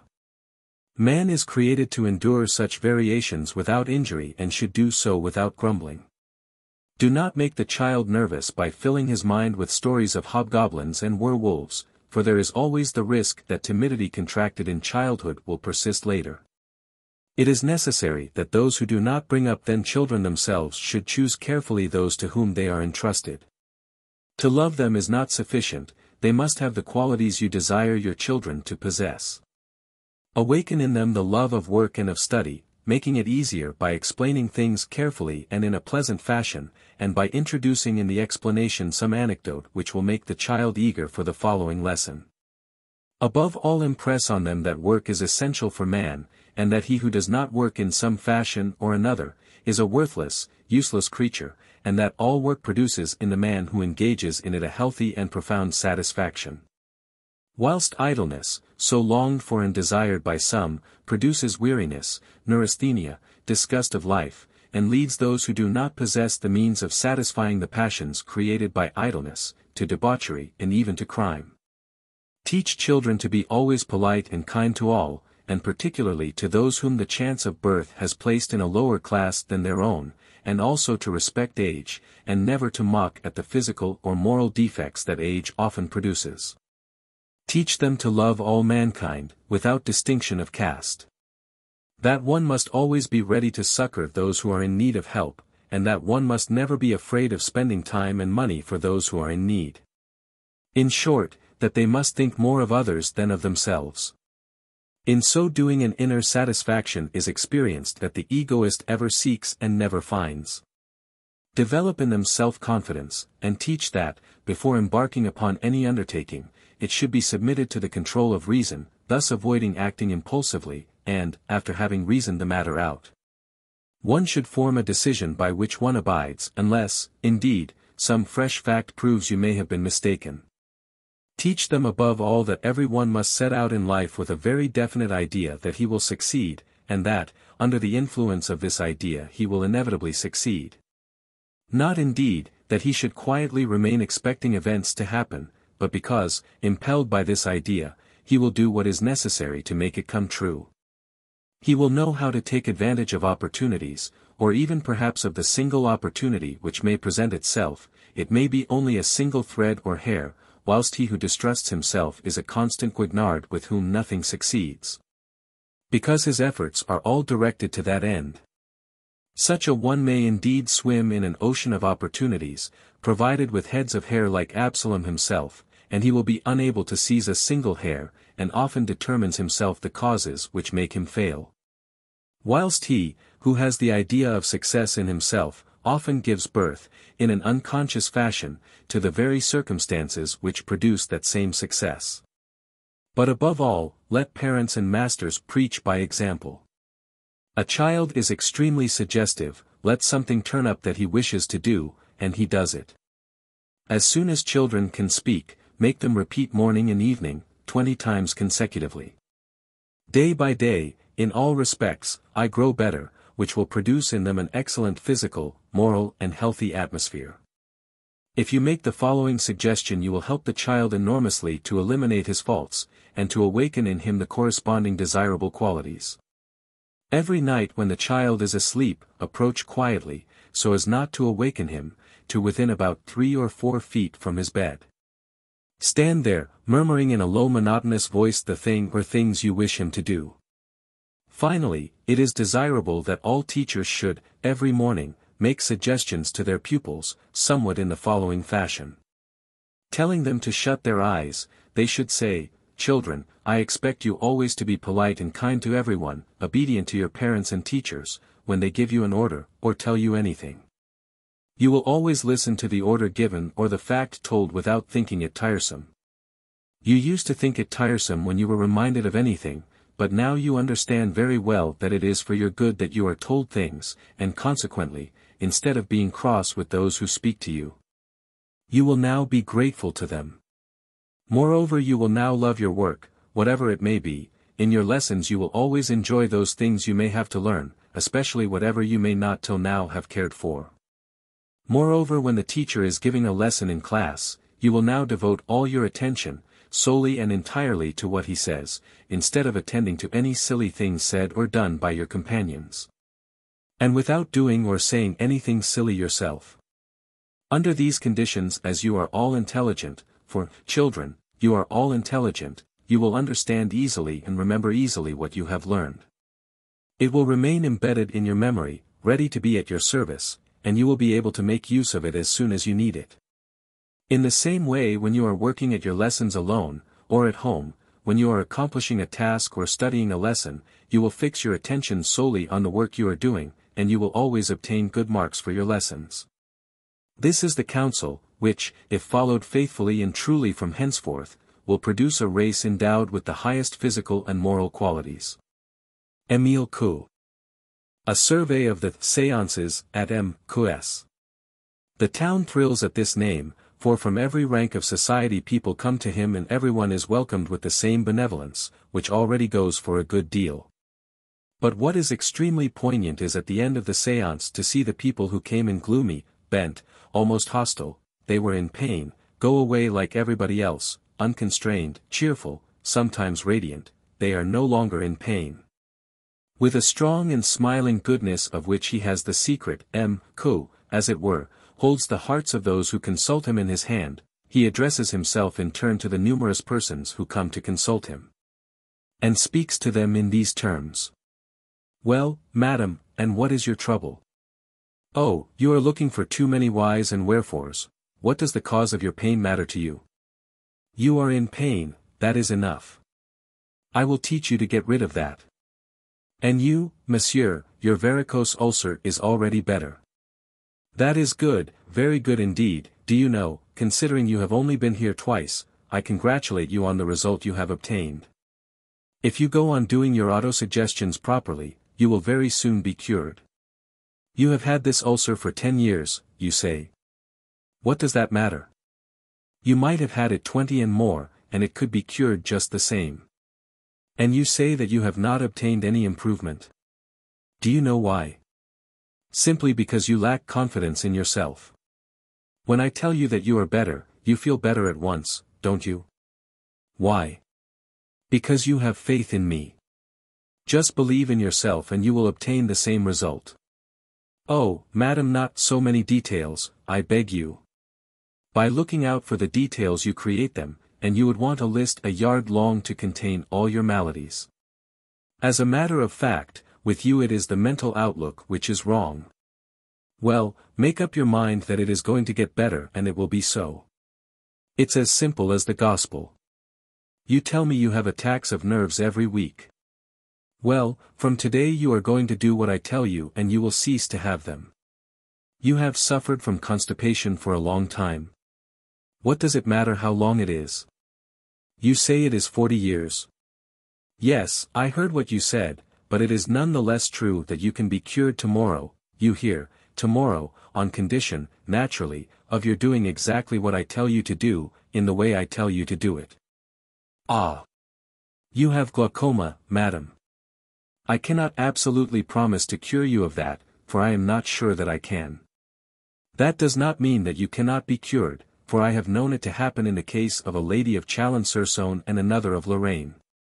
Well, mademoiselle, as you have not had your nervous attacks since you came here, whereas you used to have them every day, you are cured. Come back sometimes all the same, so that I may keep you going along the right lines. The feeling of oppression will disappear with the lesions, which will disappear when you assimilate properly, that will come all in good time, but you mustn't put the cart before the horse. It is the same with oppression as with heart trouble, it generally diminishes very quickly. Suggestion does not prevent you from going on with your usual treatment. As for the blemish you have on your eye, and which is lessening almost daily, the opacity and the size are both growing less every day. To a child, in a clear and commanding voice, shut your eyes, I am not going to talk to you about lesions or anything else, you would not understand, the pain in your chest is going away, and you won't want to cough any more. Observation: it is curious to notice that all those suffering from chronic bronchitis are immediately relieved and their morbid symptoms rapidly disappear.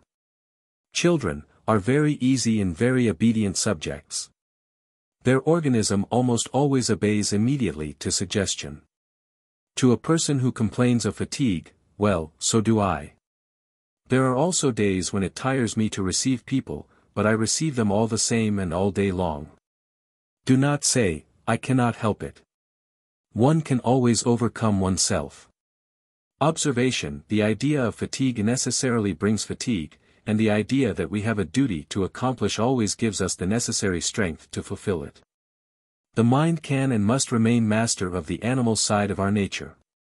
The cause which prevents you from walking, whatever it is going to disappear little by little every day. You know the proverb, heaven helps those who help themselves.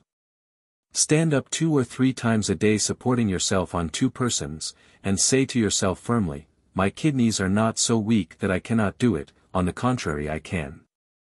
After having said, every day, in every respect, I am getting better and better, add, the people who are pursuing me cannot pursue me any more, they are not pursuing me.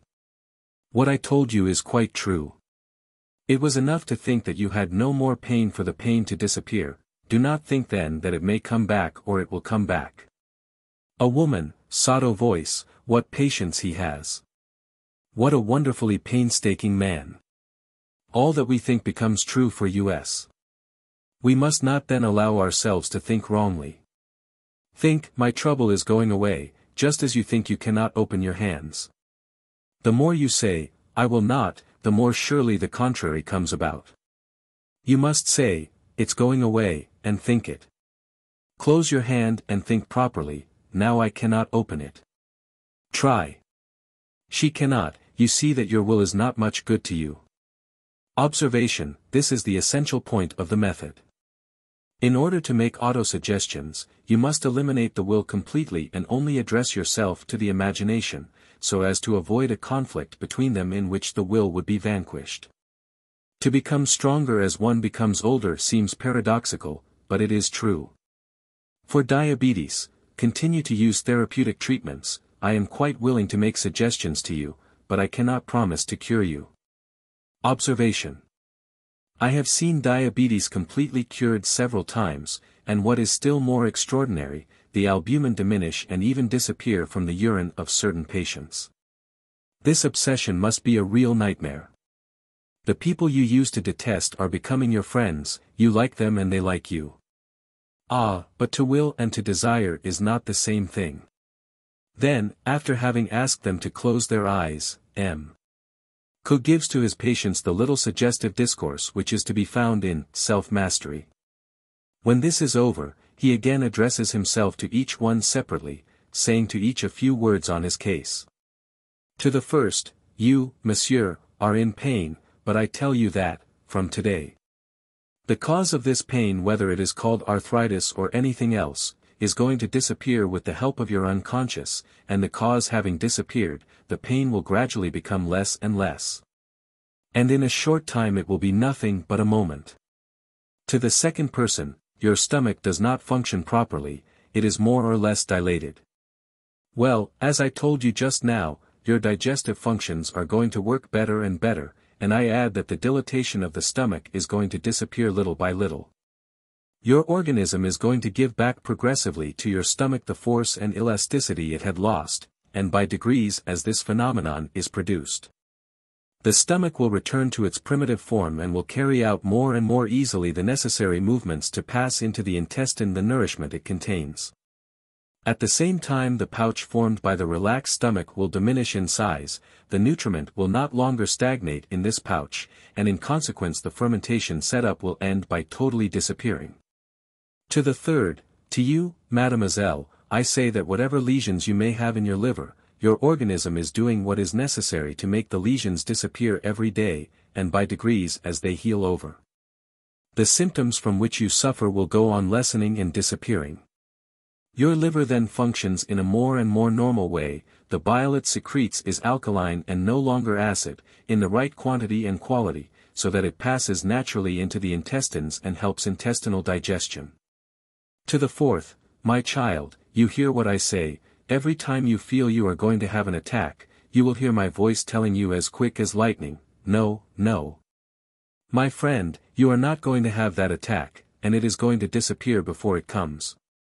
To the fifth, etc., etc. When everyone has been attended to, Emile Coué tells those present to open their eyes, and adds, you have heard the advice I have just given you. Well, to transform it into reality, what you must do is this: as long as you live, every morning before getting up, and every evening as soon as you are in bed, you must shut your eyes, so as to concentrate your attention.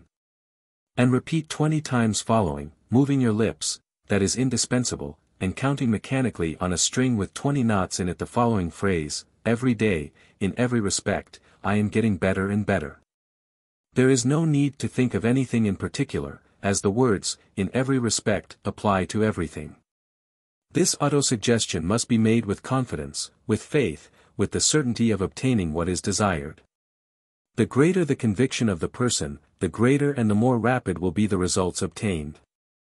Further, every time that in the course of the day or night you feel any physical or mental discomfort, affirm to yourself that you will not consciously contribute to it, and that you are going to make it vanish. Then isolate yourself as much as possible, and passing your hand over your forehead if it is something mental, or on whatever part that is painful if it is something physical, repeat very quickly, moving the lips, the words: it is going. It is going.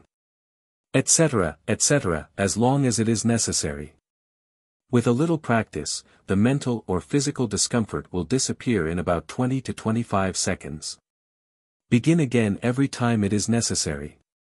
For this as for the other autosuggestions, it is necessary to act with the same confidence, the same conviction, the same faith, and above all without effort. Emile Coué also adds what follows: if you formerly allowed yourself to make bad autosuggestions because you did it unconsciously, now that you know what I have just taught you, you must no longer let this happen. And if, in spite of all, you still do it, you must only accuse yourself, and say, mea culpa, mea maxima culpa. And now, if a grateful admirer of the work and of the founder of the method may be allowed to say a few words, I will say. Monsieur Coué shows us luminously that the power to get health and happiness is within us. We have indeed received this gift. Therefore, suppressing, first of all, every cause of suffering created or encouraged by ourselves, then putting into practice the favorite maxim of Socrates, know thyself. And the advice of Pope, that I may reject none of the benefits that thy goodness bestows upon me, let us take possession of the entire benefit of autosuggestion. Let us become this very day members of the Lorraine Society of Applied Psychology. Let us make members of it those who may be in our care. It is a good deed to do to them. By this means we shall follow first of all the great movement of the future of which Emile Coué is the originator. He devotes to it his days, his nights, his worldly goods, and refuses to accept. But hush, no more of this. Lest his modesty refuses to allow these lines to be published without alteration, but above all by this means we shall know exactly the days and hours of his lectures at Paris, Nancy and other towns, where he devotedly goes to sow the good seed. And where we can go to see him, and hear him and consult him personally, and with his help awake or stir up in ourselves the personal power that every one of us has received of becoming happy and well. May I be allowed to add that when Emile Coué has charged an entrance fee for his lectures, they have brought in thousands of francs for the disabled and others who have suffered through the war. Versus Or. Note. Entrance is free to the members of the Lorraine Society of Applied Psychology. Extracts from letters addressed to Emile Coué. The final results of the English secondary certificate have only been posted up these 2 hours, and I hasten to tell you about it, at least in so far as it concerns myself. I passed the viva voce with flying colors, and scarcely felt a trace of the nervousness which used to cause me such an intolerable sensation of nausea before the tests. During the latter I was astonished at my own calm, which gave those who listened to me the impression of perfect self-possession on my part.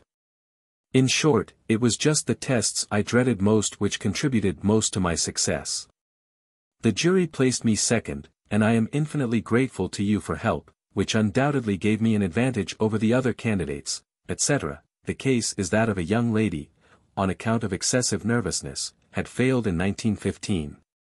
The nervousness having vanished under the influence of autosuggestion, she passed successfully, being placed second out of more than 200 competitors. MLLEV. Schoolmistress, August, 1916. It is with very great pleasure that I write to thank you most sincerely for the great benefit I have received from your method.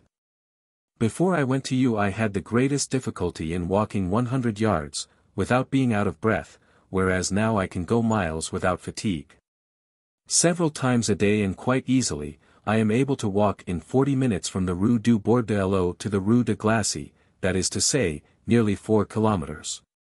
The asthma from which I suffered has almost entirely disappeared. Yours most gratefully, Paul Chenot. Rue de Strasbourg, 141 Nancy, August, 1917. I do not know how to thank you. Thanks to you I can say that I am almost entirely cured, and I was only waiting to be so in order to express my gratitude. I was suffering from 2 varicose ulcers, one on each foot. That on the right foot, which was as big as my hand, is entirely cured. It seemed to disappear by magic. For weeks I had been confined to my bed, but almost immediately after I received your letter the ulcer healed over so that I could get up. That on the left foot is not yet absolutely healed, but will soon be so. Night and morning I do, and always shall, recite the prescribed formula, in which I have entire confidence. I may say also that my legs were as hard as a stone and I could not bear the slightest touch. Now I can press them without the least pain, and I can walk once more, which is the greatest joy. Madame Ligny. Mailerancourt Charette, Haute-Saône, May, 1918. N.B. It is worthy of remark that this lady never saw M. Coué, and that it is only thanks to a letter he wrote her on April 15, that she obtained the result announced in her letter of May 3. I am writing to express my gratitude, for thanks to you I have escaped the risk of an operation which is always a very dangerous one. I can say more, you have saved my life, for your method of autosuggestion has done alone what all the medicines and treatments ordered for the terrible intestinal obstruction from which I suffered for 19 days, had failed to do. From the moment when I followed your instructions and applied your excellent principles, my functions have accomplished themselves quite naturally. Madame S. Pont-à-Mousson, February, 1920. I do not know how to thank you for my happiness in being cured. For more than 15 years I had suffered from attacks of asthma, which caused the most painful suffocations every night. Thanks to your splendid method, and above all, since I was present at one of your séances, the attacks have disappeared as if by magic. It is a real miracle, for the various doctors who attended me all declared that there was no cure for asthma. Madame V. Saint-Die, February, 1920. I am writing to thank you with all my heart for having brought to my knowledge a new therapeutic method, a marvelous instrument which seems to act like the magic wand of a fairy, since, thanks to the simplest means, it brings about the most extraordinary results. From the first I was extremely interested in your experiments, and after my own personal success with your method, I began ardently to apply it, as I have become an enthusiastic supporter of it. Dr. Vacher. Vincennes, May, 1920. For 8 years I have suffered from prolapse of the uterus. I have used your method of autosuggestion for the last 5 months, and am now completely cured, for which I do not know how to thank you enough. Madame Soulier. Place du Marquis Toul, May, 1920. I have suffered terribly for 11 years without respite. Every night I had attacks of asthma, and suffered also from insomnia and general weakness which prevented any occupation. Mentally, I was depressed, restless, worried, and was inclined to make mountains out of molehills. I had followed many treatments without success, having even undergone in Switzerland the removal of the turbinate bone of the nose without obtaining any relief. In November, 1918, I became worse in consequence of a great sorrow. While my husband was at Corfu, he was an officer on a warship, I lost our only son in 6 days from influenza. He was a delightful child of 10, who was the joy of our life. Alone and overwhelmed with sorrow, I reproached myself bitterly for not having been able to protect and save our treasure. I wanted to lose my reason or to die. When my husband returned, which was not until February, he took me to a new doctor who ordered me various remedies and the waters of Mont d'Or.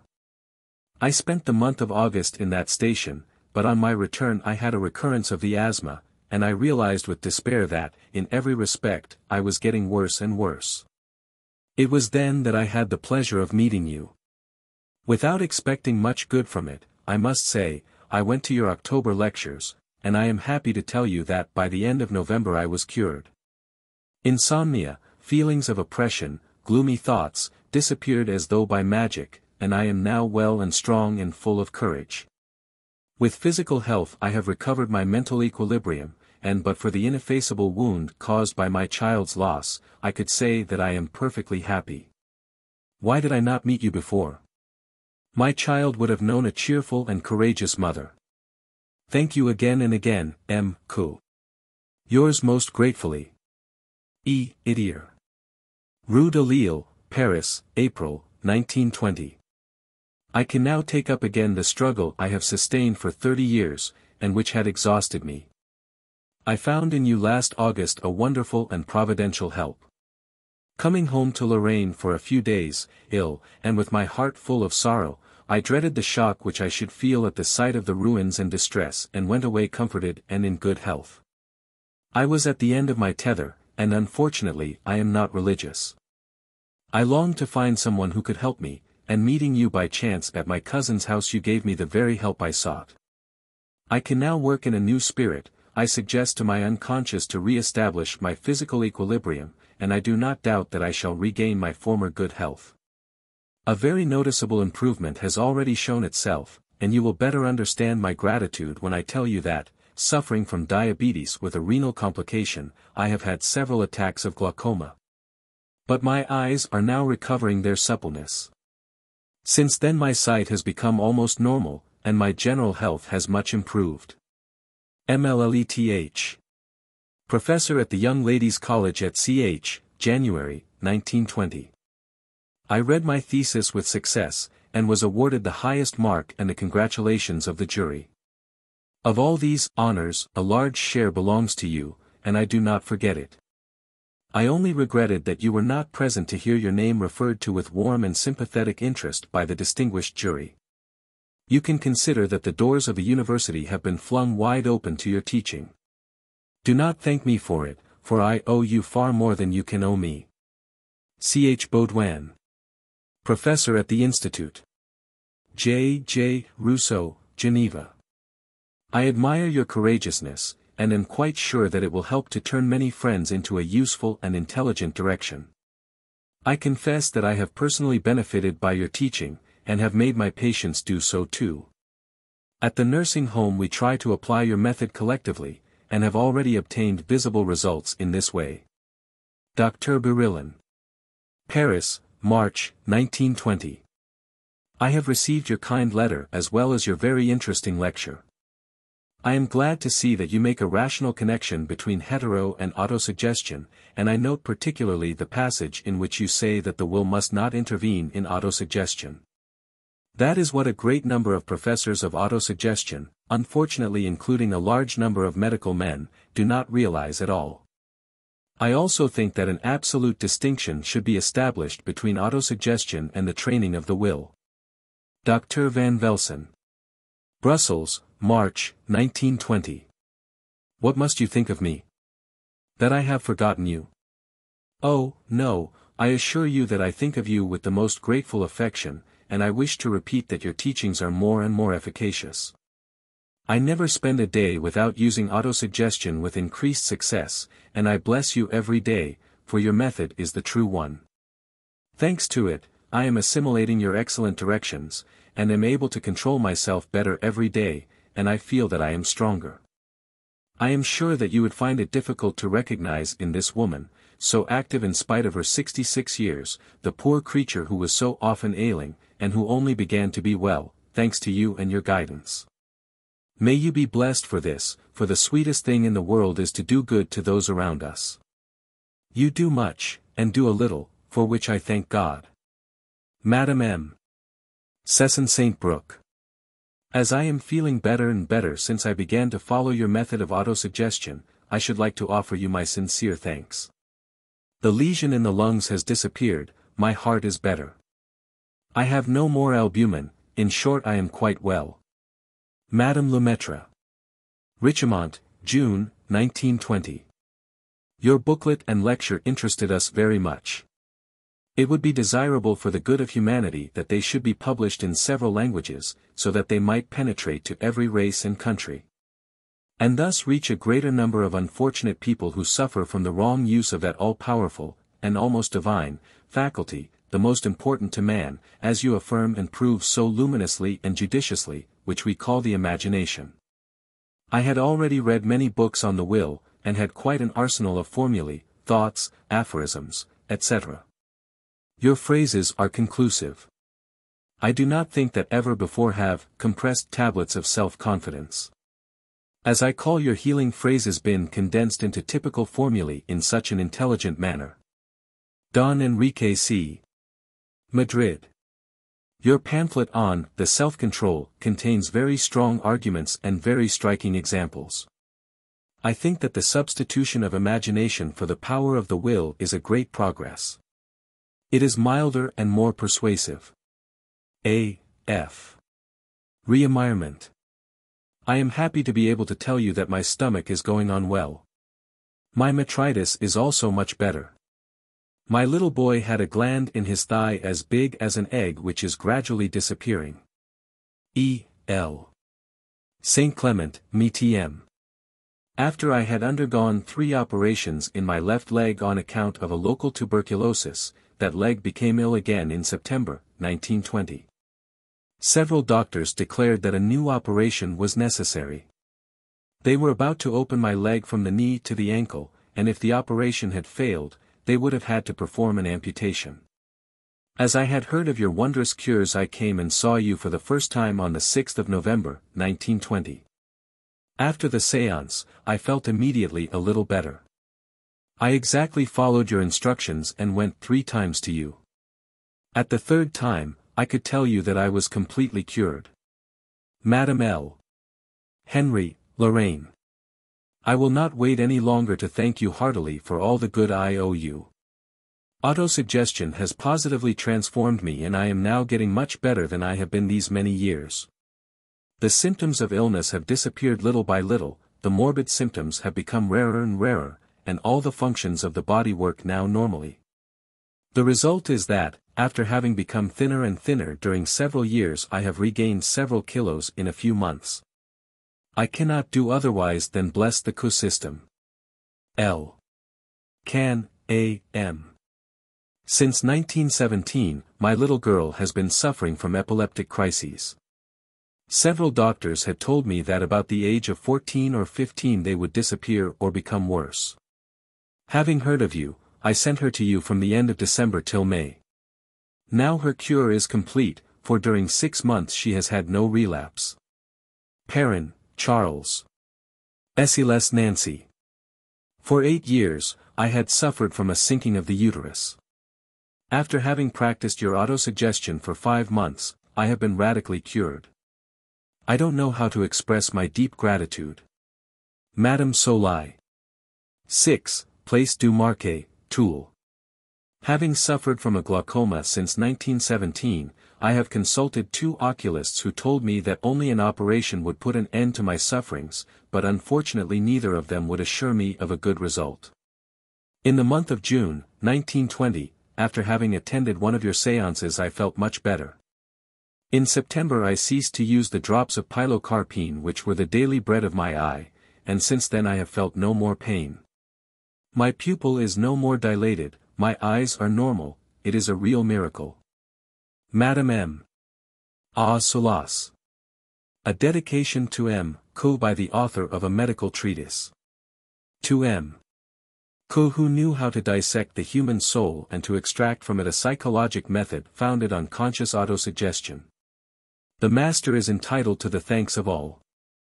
He has cleverly succeeded in disciplining the vagrant, imagination, and in associating it usefully with the will. Thus he has given man the means of increasing tenfold his moral force by giving him confidence in himself. Dr. P. R. Frankfurt. It is difficult to speak of the profound influence exercised on me by your so kindly allowing me to view so often your work. Seeing it day by day, as I have done, it has impressed me more and more, and as you yourself said, there seems no limits to the possibilities and future scope of the principles you enunciate. Not only in the physical life of children but also in possibilities for changing the ideas now prevalent in punishment of crime, in government, in fact, in all the relations of life. Miss Josephine M. Richardson. When I came, I expected a great deal, but what I have seen, thanks to your great kindness, exceeds greatly my expectation. Montague S. Munier Williams, M.D. London. Fragments from Letters. Addressed to Madame Emile Leon, disciple of M. Coué. For some time I have been wanting to write and thank you most sincerely for having made known to me this method of autosuggestion. Thanks to your good advice the attacks of nerves to which I was subject, have entirely disappeared, and I am certain that I am quite cured. Further, I feel myself surrounded by a superior force which is an unfaltering guide, and by whose aid I surmount with ease the difficulties of life. Madame F. Rue de Bougainville, 4, Paris. Amazed at the results obtained by the autosuggestion which you made known to me, I thank you with all my heart. For a year I have been entirely cured of articular rheumatism of the right shoulder from which I had suffered for 8 years, and from chronic bronchitis which I had had still longer. The numerous doctors I had consulted declared me incurable, but thanks to you and to your treatment, I have found with perfect health the conviction that I possess the power to keep it. Madame L. T. Rue du Laus, 4, Paris. I want to tell you what excellent results M. Coué's wonderful method has produced in my case, and to express my deep gratitude for your valuable help. I have always been anemic, and have had poor health, but after my husband's death I became much worse.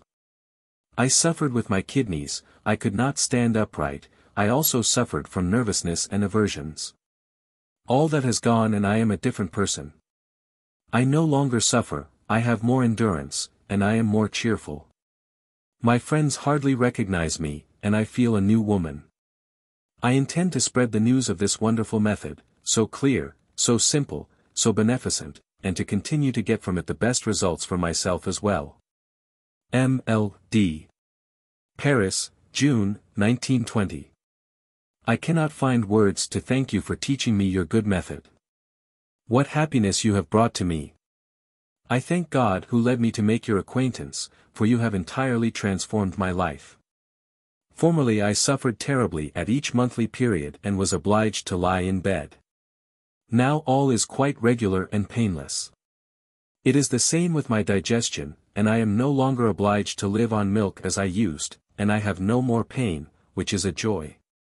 My husband is astonished to find that when I travel I have no more headaches, whereas before I was always taking tablets. Now, thanks to you, I need no remedies at all, but I do not forget to repeat 20 times morning and evening, the phrase you taught me, every day, in every respect, I am getting better and better. B. P. Paris, October, 1920. In rereading the method I find it more and more superior to all the developments inspired by it. It surpasses all that has been invented of so-called scientific systems, themselves based on the uncertain results of an uncertain science, which feels its way and deceives itself. And of which the means of observation are also fairly precarious in spite of what the learned say. M. Coué, on the other hand, suffices for everything, goes straight to the aim, attains it with certainty, and in freeing his patient carries generosity in knowledge to its highest point, since he leaves to the patient himself the merit of this freedom. And the use of a marvelous power. No, really, there is nothing to alter in this method. It is as you so strikingly say, a gospel.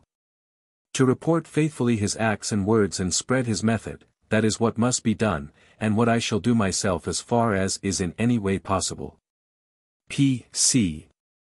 I am amazed at the results that I have obtained and continue to obtain daily, by the use of the excellent method you have taught me of conscious autosuggestion. I was ill mentally and physically. Now I am well and am also nearly always cheerful. That is to say that my depression has given way to cheerfulness, and certainly I do not complain of the change, for it is very preferable, I assure you. How wretched I used to be! I could digest nothing, now I digest perfectly well and the intestines act naturally. I also used to sleep so badly, whereas now the nights are not long enough, I could not work, but now I am able to work hard. Of all my ailments nothing is left but an occasional touch of rheumatism, which I feel sure will disappear like the rest by continuing your good method. I cannot find words to express my deep gratitude to you. Madame. Friary. Boulevard Malherbe, Paris. Extracts from letters. Addressed to Emile Coué, disciple of M. Coué. As I have been feeling better and better since following the method of autosuggestion which you taught me, I feel I owe you the sincerest thanks. I am now qualified to speak of the great and undeniable advantages of this method. As to it alone I owe my recovery. I had a lesion in the lungs which caused me to spit blood. I suffered from lack of appetite, daily vomiting, loss of flesh, and obstinate constipation. The spitting of blood lessened at once and soon entirely disappeared. The vomiting ceased, the constipation no longer exists, I have got back my appetite, and in 2 months I have gained nearly a stone in weight.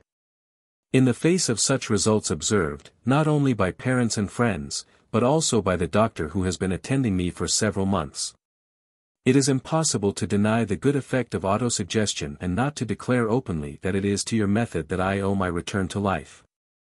I authorize you to publish my name if it is likely to be of service to others, and I beg you to believe me. Yours most gratefully. Jean Gilly. 15, A.V. Beryllion, Nice, March, 1918. I consider it a duty to tell you how grateful I am to you for acquainting me with the benefits of autosuggestion. Thanks to you, I no longer suffer from those agonizing and frequent heart stoppages, and I have regained my appetite which I had lost for months. Still more, as a hospital nurse, I must thank you from my heart for the almost miraculous recovery of one of my patients, seriously ill with tuberculosis, which caused him to vomit blood constantly and copiously. His family and myself were very anxious when heaven sent you to him. After your first visit the spitting of blood ceased, his appetite returned, and after a few more visits made by you to his sick bed, all the organs little by little resumed their normal functions. At last one day we had the pleasant surprise and joy of seeing him arrive at your private séance, where, before those present, he himself made the declaration of his cure, due to your kind intervention. Thank you with all my heart. Yours gratefully and sympathetically. A. Kettner. 26, A.V. Beryllion, Nice, March, 1918. From day to day I have put off writing to you to thank you for the cure of my little Sylvain. I was in despair, the doctors telling me that there was nothing more to be done but to try the sanatorium of Arcachon-Rejucut, near Dunkirk. I was going to do so when mine Collard advised me to go and see you. I hesitated, as I felt skeptical about it, but I now have the proof of your skill, for Sylvain has completely recovered.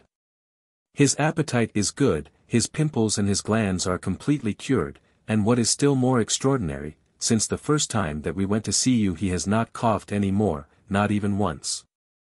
The result is, that since the month of June he has gained 6 pounds, I can never thank you enough and I proclaim to everyone the benefits we have received. Madame Poirson. Liverdun, August, 1920. How can I prove to you my deep gratitude? You have saved my life. I had a displaced heart, which caused terrible attacks of suffocation, which went on continually. In fact they were so violent that I had no rest day or night, in spite of daily injections of morphia. I could eat nothing without instant vomiting. I had violent pains in the head which became all swollen, and as a result I lost my sight. I was in a lamentable state and my whole organism suffered from it. I had abscesses on the liver. The doctor despaired of me after having tried everything. Bloodletting, cupping and scarifying, poultices, ice, and every possible remedy, without any improvement. I had recourse to your kindness on the doctor's advice.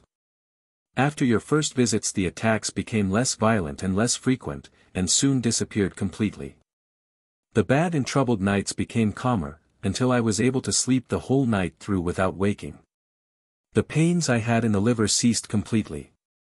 I could begin to take my food again, digesting it perfectly well, and I again experienced the feeling of hunger which I had not known for months.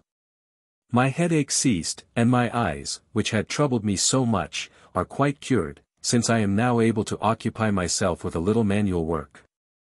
At each visit that you paid me, I felt that my organs were resuming their natural functions.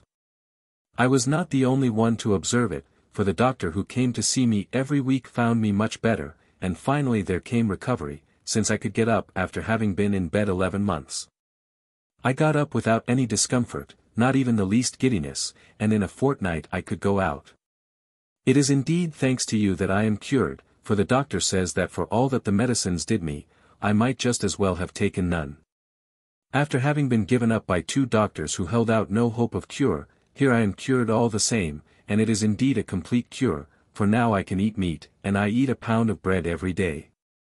How can I thank you, for I repeat, it is thanks to the suggestion you taught me that I owe my life. Jean Grosjean.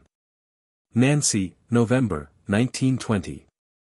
Personally, the science of autosuggestion, for I consider it as entirely a science, has rendered me great services. But truth compels me to declare that if I continue to interest myself particularly in it, it is because I find in it the means of exercising true charity. In 1915, when I was present for the first time at M. Coué's lectures, I confess that I was entirely skeptical. Before facts 100 times repeated in my presence, I was obliged to surrender to evidence, and recognize that autosuggestion always acted, though naturally in different degrees, on organic diseases. The only cases, and those were very rare, in which I have seen it fail are nervous cases, neurasthenia, or imaginary illness. There is no need to tell you again that M. Coué, like yourself, but even more strongly, insists on this point, that he never performs a miracle or cures anybody, but that he shows people how to cure themselves. I confess that on this point I still remain a trifle incredulous, for if M. Coué does not actually cure people, he is a powerful aid to their recovery, in giving heart to the sick, in teaching them never to despair, in uplifting them, in leading them higher than themselves into moral spheres that the majority of humanity, plunged in materialism, has never reached. The more I study autosuggestion, the better I understand the divine law of confidence and love that Christ preached us. Thou shalt love thy neighbor, and by giving a little of one's heart and of one's moral force to help him to rise if he has fallen and to cure himself if he is ill. Here also, from my Christian point of view, is the application of autosuggestion, which I consider as a beneficial and comforting science which helps us to understand that as the children of God, we all have within us forces whose existence we did not suspect, which properly directed, serve to elevate us morally and to heal us physically. Those who do not know your science, or who only know it imperfectly, should not judge it without having seen the results it gives and the good it does. Believe me to be your faithful admirer. M.L.D. Nancy, November, 1920. The Miracle Within. Reprinted from the Renaissance Politique, Littéraire et Artistique of the 18th of December, 1920. Homage to Emile Coué. In the course of the month of September, 1920, I opened for the first time the book of Charles Baudouin, of Geneva, professor at the Institut J. Rousseau in that town. This work, published by the firm of Delacox and Niceul, 26, Rue Saint-Dominique, Paris, is called Suggestion et Autosuggestion. The author has dedicated it to Emile Coué, the initiator and benefactor, with deep gratitude. I read it and did not put down the book until I had reached the end. The fact is that it contains the very simple exposition of a magnificently humanitarian work, founded on a theory which may appear childish just because it is within the scope of everyone. And if everyone puts it into practice, the greatest good will proceed from it. After more than 20 years of indefatigable work, Emile Coué, who at the present time lives at Nancy, where he lately followed the work and experiments of Liebold, the father of the doctrine of suggestions, for more than 20 years, I say. Coué has been occupied exclusively with this question, but particularly in order to bring his fellow creatures to cultivate autosuggestion. At the beginning of the century Coué had attained the object of his researches, and had disengaged the general and immense force of autosuggestion. After innumerable experiments on thousands of subjects, he showed the action of the unconscious in organic cases. This is new, and the great merit of this profoundly, modest learned man, is to have found a remedy for terrible ills, reputed incurable or terribly painful, without any hope of relief. As I cannot enter here into long scientific details, I will content myself by saying how the learned man of Nancy practices his method. The chiseled epitome of a whole life of patient researches and of ceaseless observations, is a brief formula which is to be repeated morning and evening. It must be said in a low voice, with the eyes closed, in a position favorable to the relaxing of the muscular system. It may be in bed, or it may be in an easy chair, and in a tone of voice as if one were reciting a litany. Here are the magic words: every day, in every respect, I am getting better and better. They must be said 20 times following, with the help of a string with 20 knots in it, which serves as a rosary. This material detail has its importance. It ensures mechanical recitation, which is essential. While articulating these words, which are registered by the unconscious, one must not think of anything particular, neither of one's illness nor of one's troubles. One must be passive, just with the desire that all may be for the best. The formula, in every respect, has a general effect. This desire must be expressed without passion, without will, with gentleness, but with absolute confidence. For Emile Coué at the moment of autosuggestion, does not call in the will in any way, on the contrary. There must be no question of the will at that moment, but the imagination, the great motive force infinitely more active than that which is usually invoked, the imagination alone must be brought into play. Have confidence in yourself, says this good counselor, believe firmly that all will be well. And indeed all is well for those who have faith, fortified by perseverance. As deeds talk louder than words, I will tell you what happened to myself before I had ever seen Emile Coué. I must go back then to the month of September when I opened M. Charles Baudouin's volume. At the end of a substantial exposition, the author enumerates the cure of illnesses such as enteritis, eczema, stammering, dumbness, a sinus dating from 20 years back which had necessitated 11 operations, metritis, salpingitis, fibrous tumors, varicose veins, etc. Lastly, and above all, deep tubercular sores, and the last stages of phthisis, case of Madame D. of Troyes, aged 30 years, who has become a mother since her cure. Case was followed up, but there was no relapse. All this is often testified to by doctors in attendance on the patients. These examples impressed me profoundly. There was the miracle. It was not a question of nerves, but of ills which medicine attacks without success. This cure of tuberculosis was a revelation to me. Having suffered for 2 years from acute neuritis in the face, I was in horrible pain. For doctors, 2 of them specialists, had pronounced the sentence which would be enough, of itself alone, to increase the trouble by its fatal influence on the mind: nothing to be done. This, nothing to be done, had been for me the worst of autosuggestions. In possession of the formula, every day, in every respect, etc. I recited it with a faith which, although it had come suddenly, was none the less capable of removing mountains, and throwing down shawls and scarves. Bareheaded, I went into the garden in the rain and wind repeating gently, I am going to be cured. I shall have no more neuritis, it is going away, it will not come back, etc. The next day I was cured, and never any more since have I suffered from this abominable complaint, which did not allow me to take a step out of doors and made life unbearable. It was an immense joy. The incredulous will say, it was all nervous. Obviously, and I give them this first point. But, delighted with the result, I tried the Coué method for an edema of the left ankle, resulting from an affection of the kidneys reputed incurable. In 2 days the edema had disappeared. I then treated fatigue and mental depression, etc. An extraordinary improvement was produced, and I had but one idea: to go to Nancy to thank my benefactor. I went there and found the excellent man, attractive by his goodness and simplicity, who has become my friend. It was indispensable to see him in his field of action. He invited me to a popular séance. I heard a concert of gratitude. Lesions in the lungs, displaced organs, asthma, Pott's disease, paralysis, the whole deadly horde of diseases were being put to flight. I saw a paralytic, who sat contorted and twisted in his chair, get up and walk.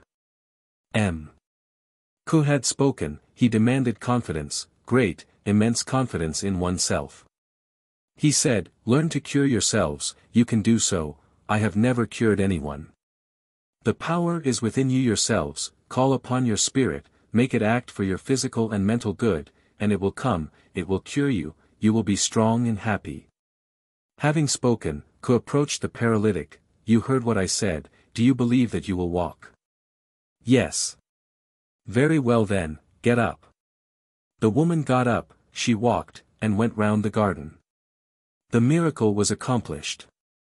A young girl with Pott's disease, whose vertebral column became straight again after 3 visits, told me what an intense happiness it was to feel herself coming back to life after having thought herself a hopeless case. 3 women, cured of lesions in the lungs, expressed their delight at going back to work and to a normal life. Coué, in the midst of those people whom he loves, seemed to me a being apart, for this man ignores money, all his work is gratuitous, and his extraordinary disinterestedness forbids his taking a farthing for it.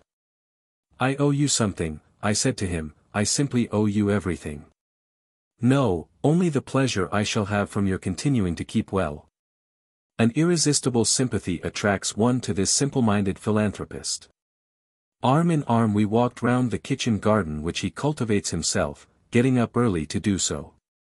Practically a vegetarian, he considers with satisfaction the results of his work.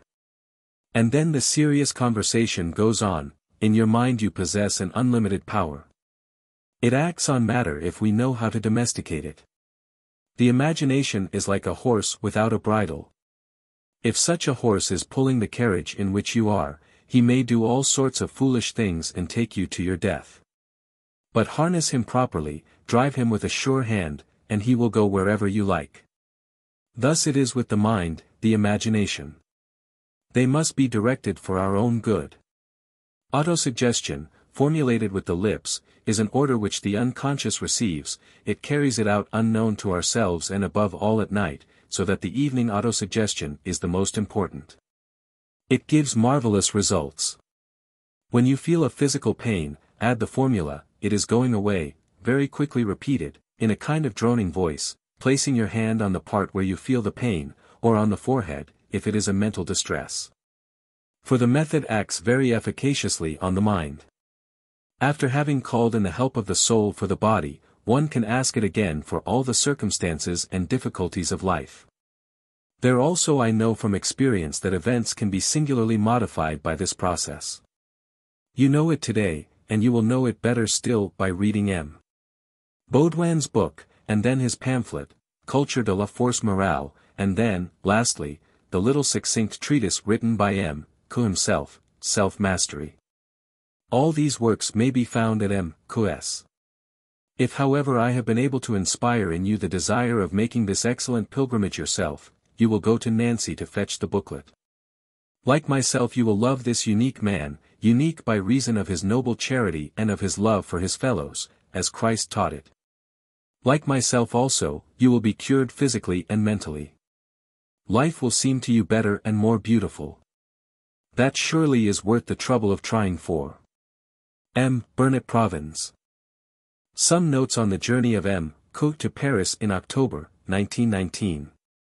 The desire that the teachings of Emile Coué in Paris last October should not be lost to others, has urged me to write them down. Putting aside this time the numerous people, physically or mentally ill, who have seen their troubles lessen and disappear as the result of his beneficent treatment, let us begin by quoting just a few of his teachings. Question. Why is it that I do not obtain better results although I use your method and prayer? Answer, because, probably, at the back of your mind there is an unconscious doubt, or because you make efforts.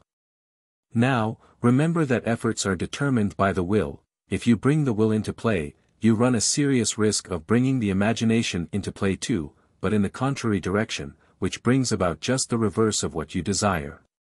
Question: What are we to do when something troubles us? Answer: When something happens that troubles you, repeat at once, "No, that does not trouble me at all, not in the least, the fact is rather agreeable than otherwise." In short, the idea is to work ourselves up in a good sense instead of in a bad. Question: Are the preliminary experiments indispensable if they are unacceptable to the pride of the subject? Answer: No, they are not indispensable, but they are of great utility, for although they may seem childish to certain people, they are on the contrary extremely serious. They do indeed prove three things. 1. That every idea that we have in our minds becomes true for us, and has a tendency to transform itself into action. 2. That when there is a conflict between the imagination and the will, it is always the imagination which wins. And in this case we do exactly the contrary of what we wish to do. 3. That it is easy for us to put into our minds, without any effort, the idea that we wish to have, since we have been able without effort to think in succession, "I cannot," and then, "I can."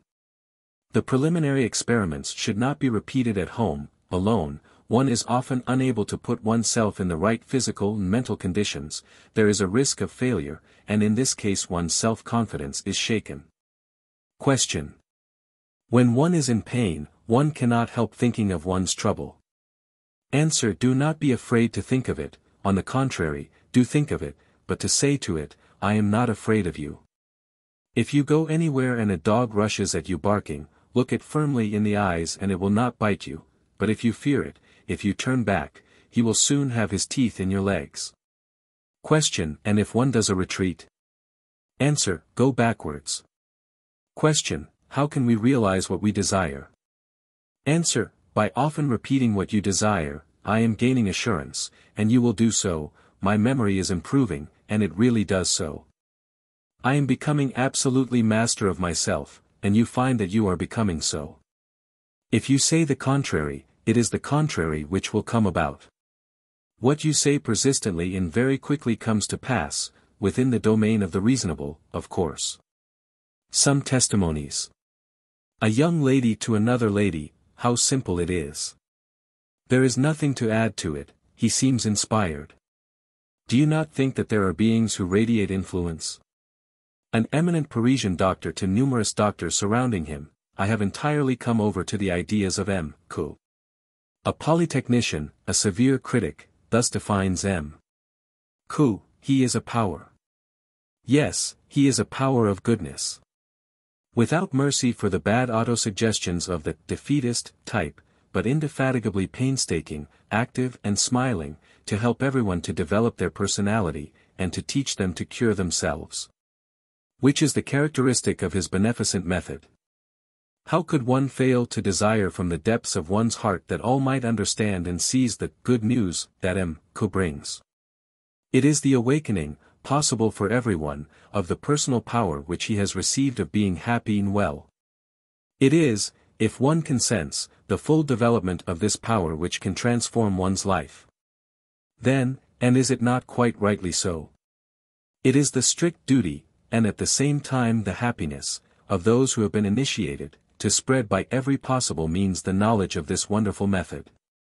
The happy results of which have been recognized and verified by thousands of persons, to make it known to those who suffer, who are sad, or who are overburdened. To all. And to help them to put it into practice. Then, thinking of France, triumphant but bruised, of her defenders victorious but mutilated, of all the physical and moral suffering entailed by the war.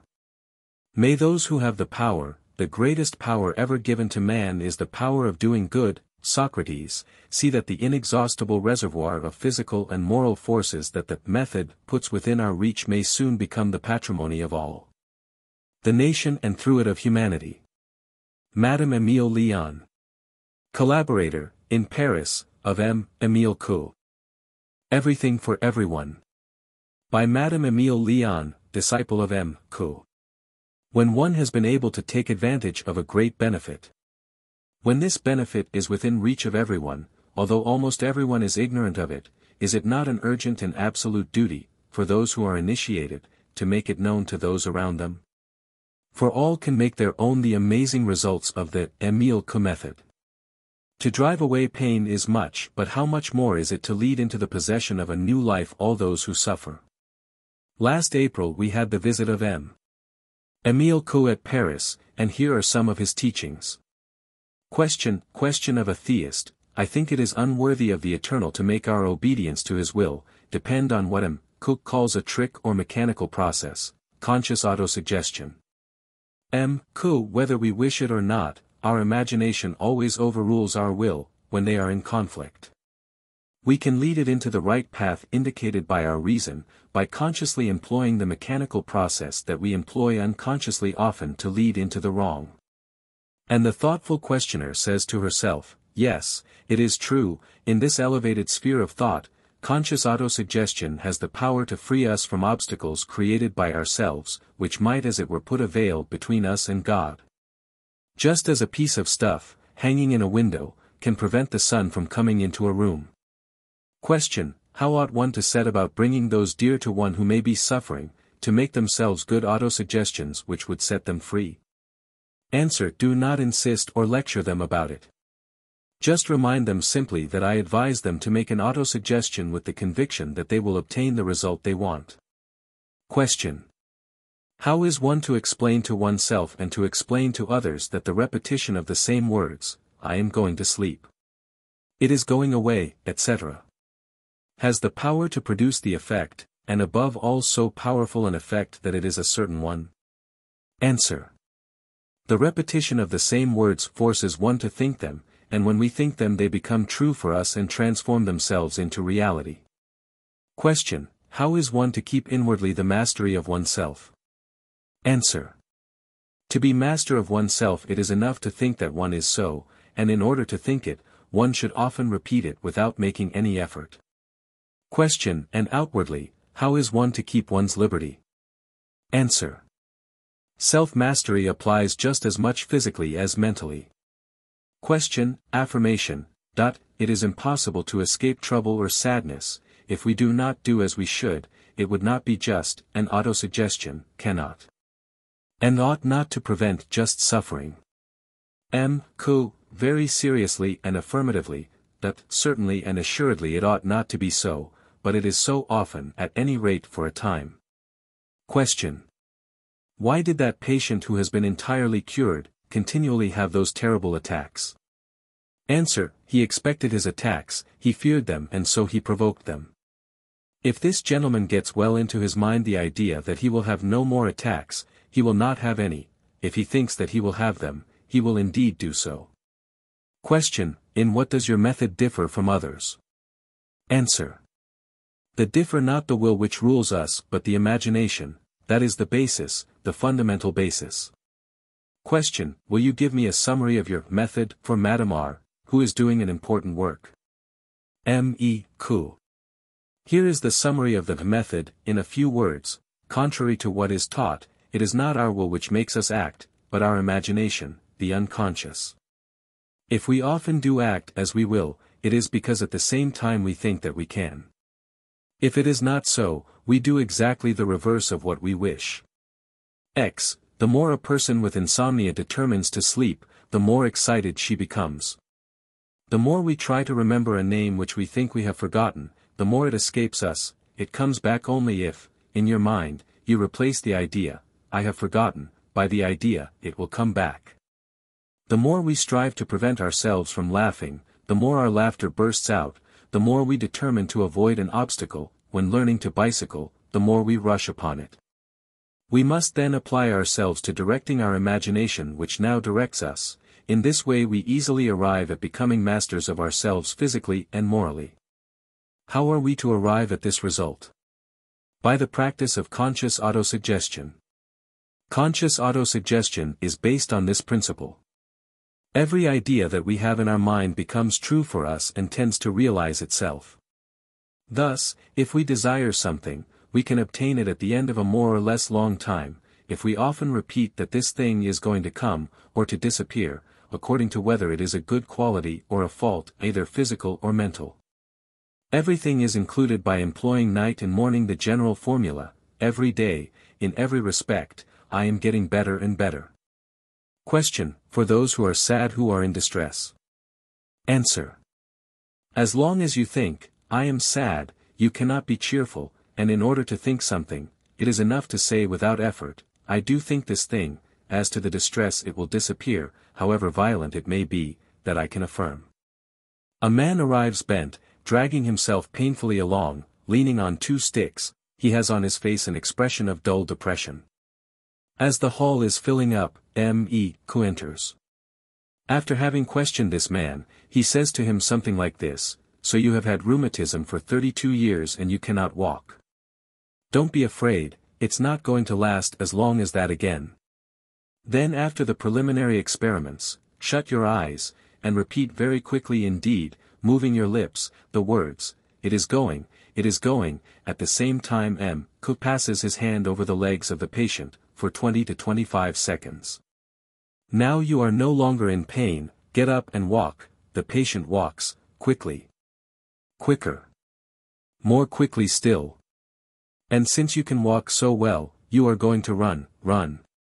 Monsieur, run. The patient runs, joyously, almost as if he had recovered his youth, to his great astonishment, and also to that of the numerous persons present at the séance of April 27, 1920. Clinic of Dr. Berillon. A lady declares, my husband suffered from attacks of asthma for many years, he had such difficulty in breathing that we feared a fatal issue, his medical advisor, Dr. X, had given him up. He was almost radically cured of his attacks, after only 1 visit from Emile Coué. A young woman comes to thank Emile Coué with lively gratitude. Her doctor, Dr. Vacher, who was with her in the room, says that the cerebral anemia from which she had suffered for a long while, which he had not succeeded in checking by the usual means, had disappeared as if by magic through the use of conscious autosuggestion. Another person who had had a fractured leg and could not walk without pain and limping, could at once walk normally. No more pain, no more limping. In the hall which thrills with interest, joyful testimonies break out from numerous persons who have been relieved or cured. A doctor, autosuggestion is the weapon of healing.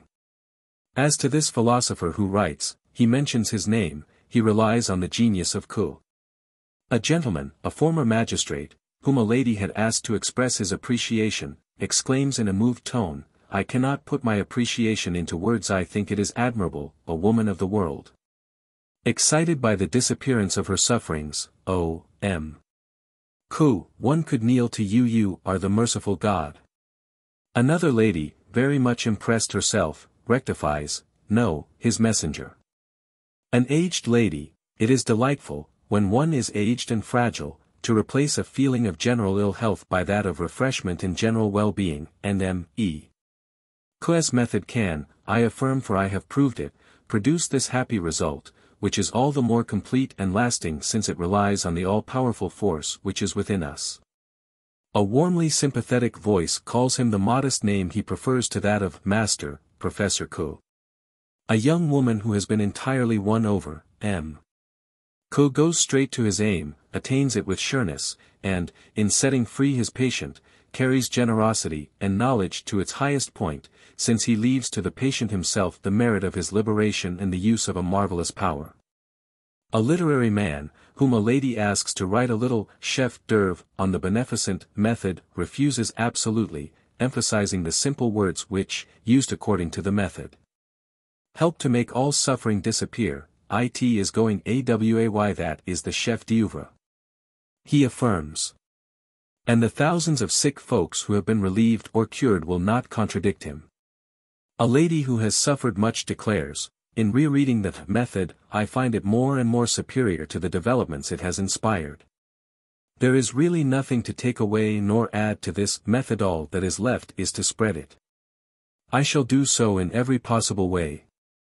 And now in conclusion I will say, although Emile Coué's modesty makes him reply to everyone, I have no magnetic fluid. I have no influence. I have never cured anybody. My disciples obtain the same results as myself. I can say in all sincerity that they tend to do so.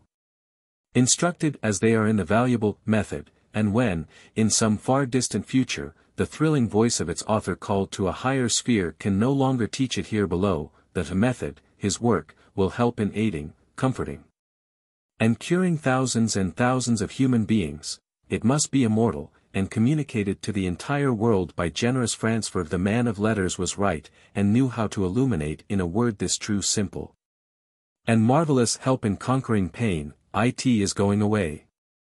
There is the chef d'oeuvre. B. K. Emile Leon.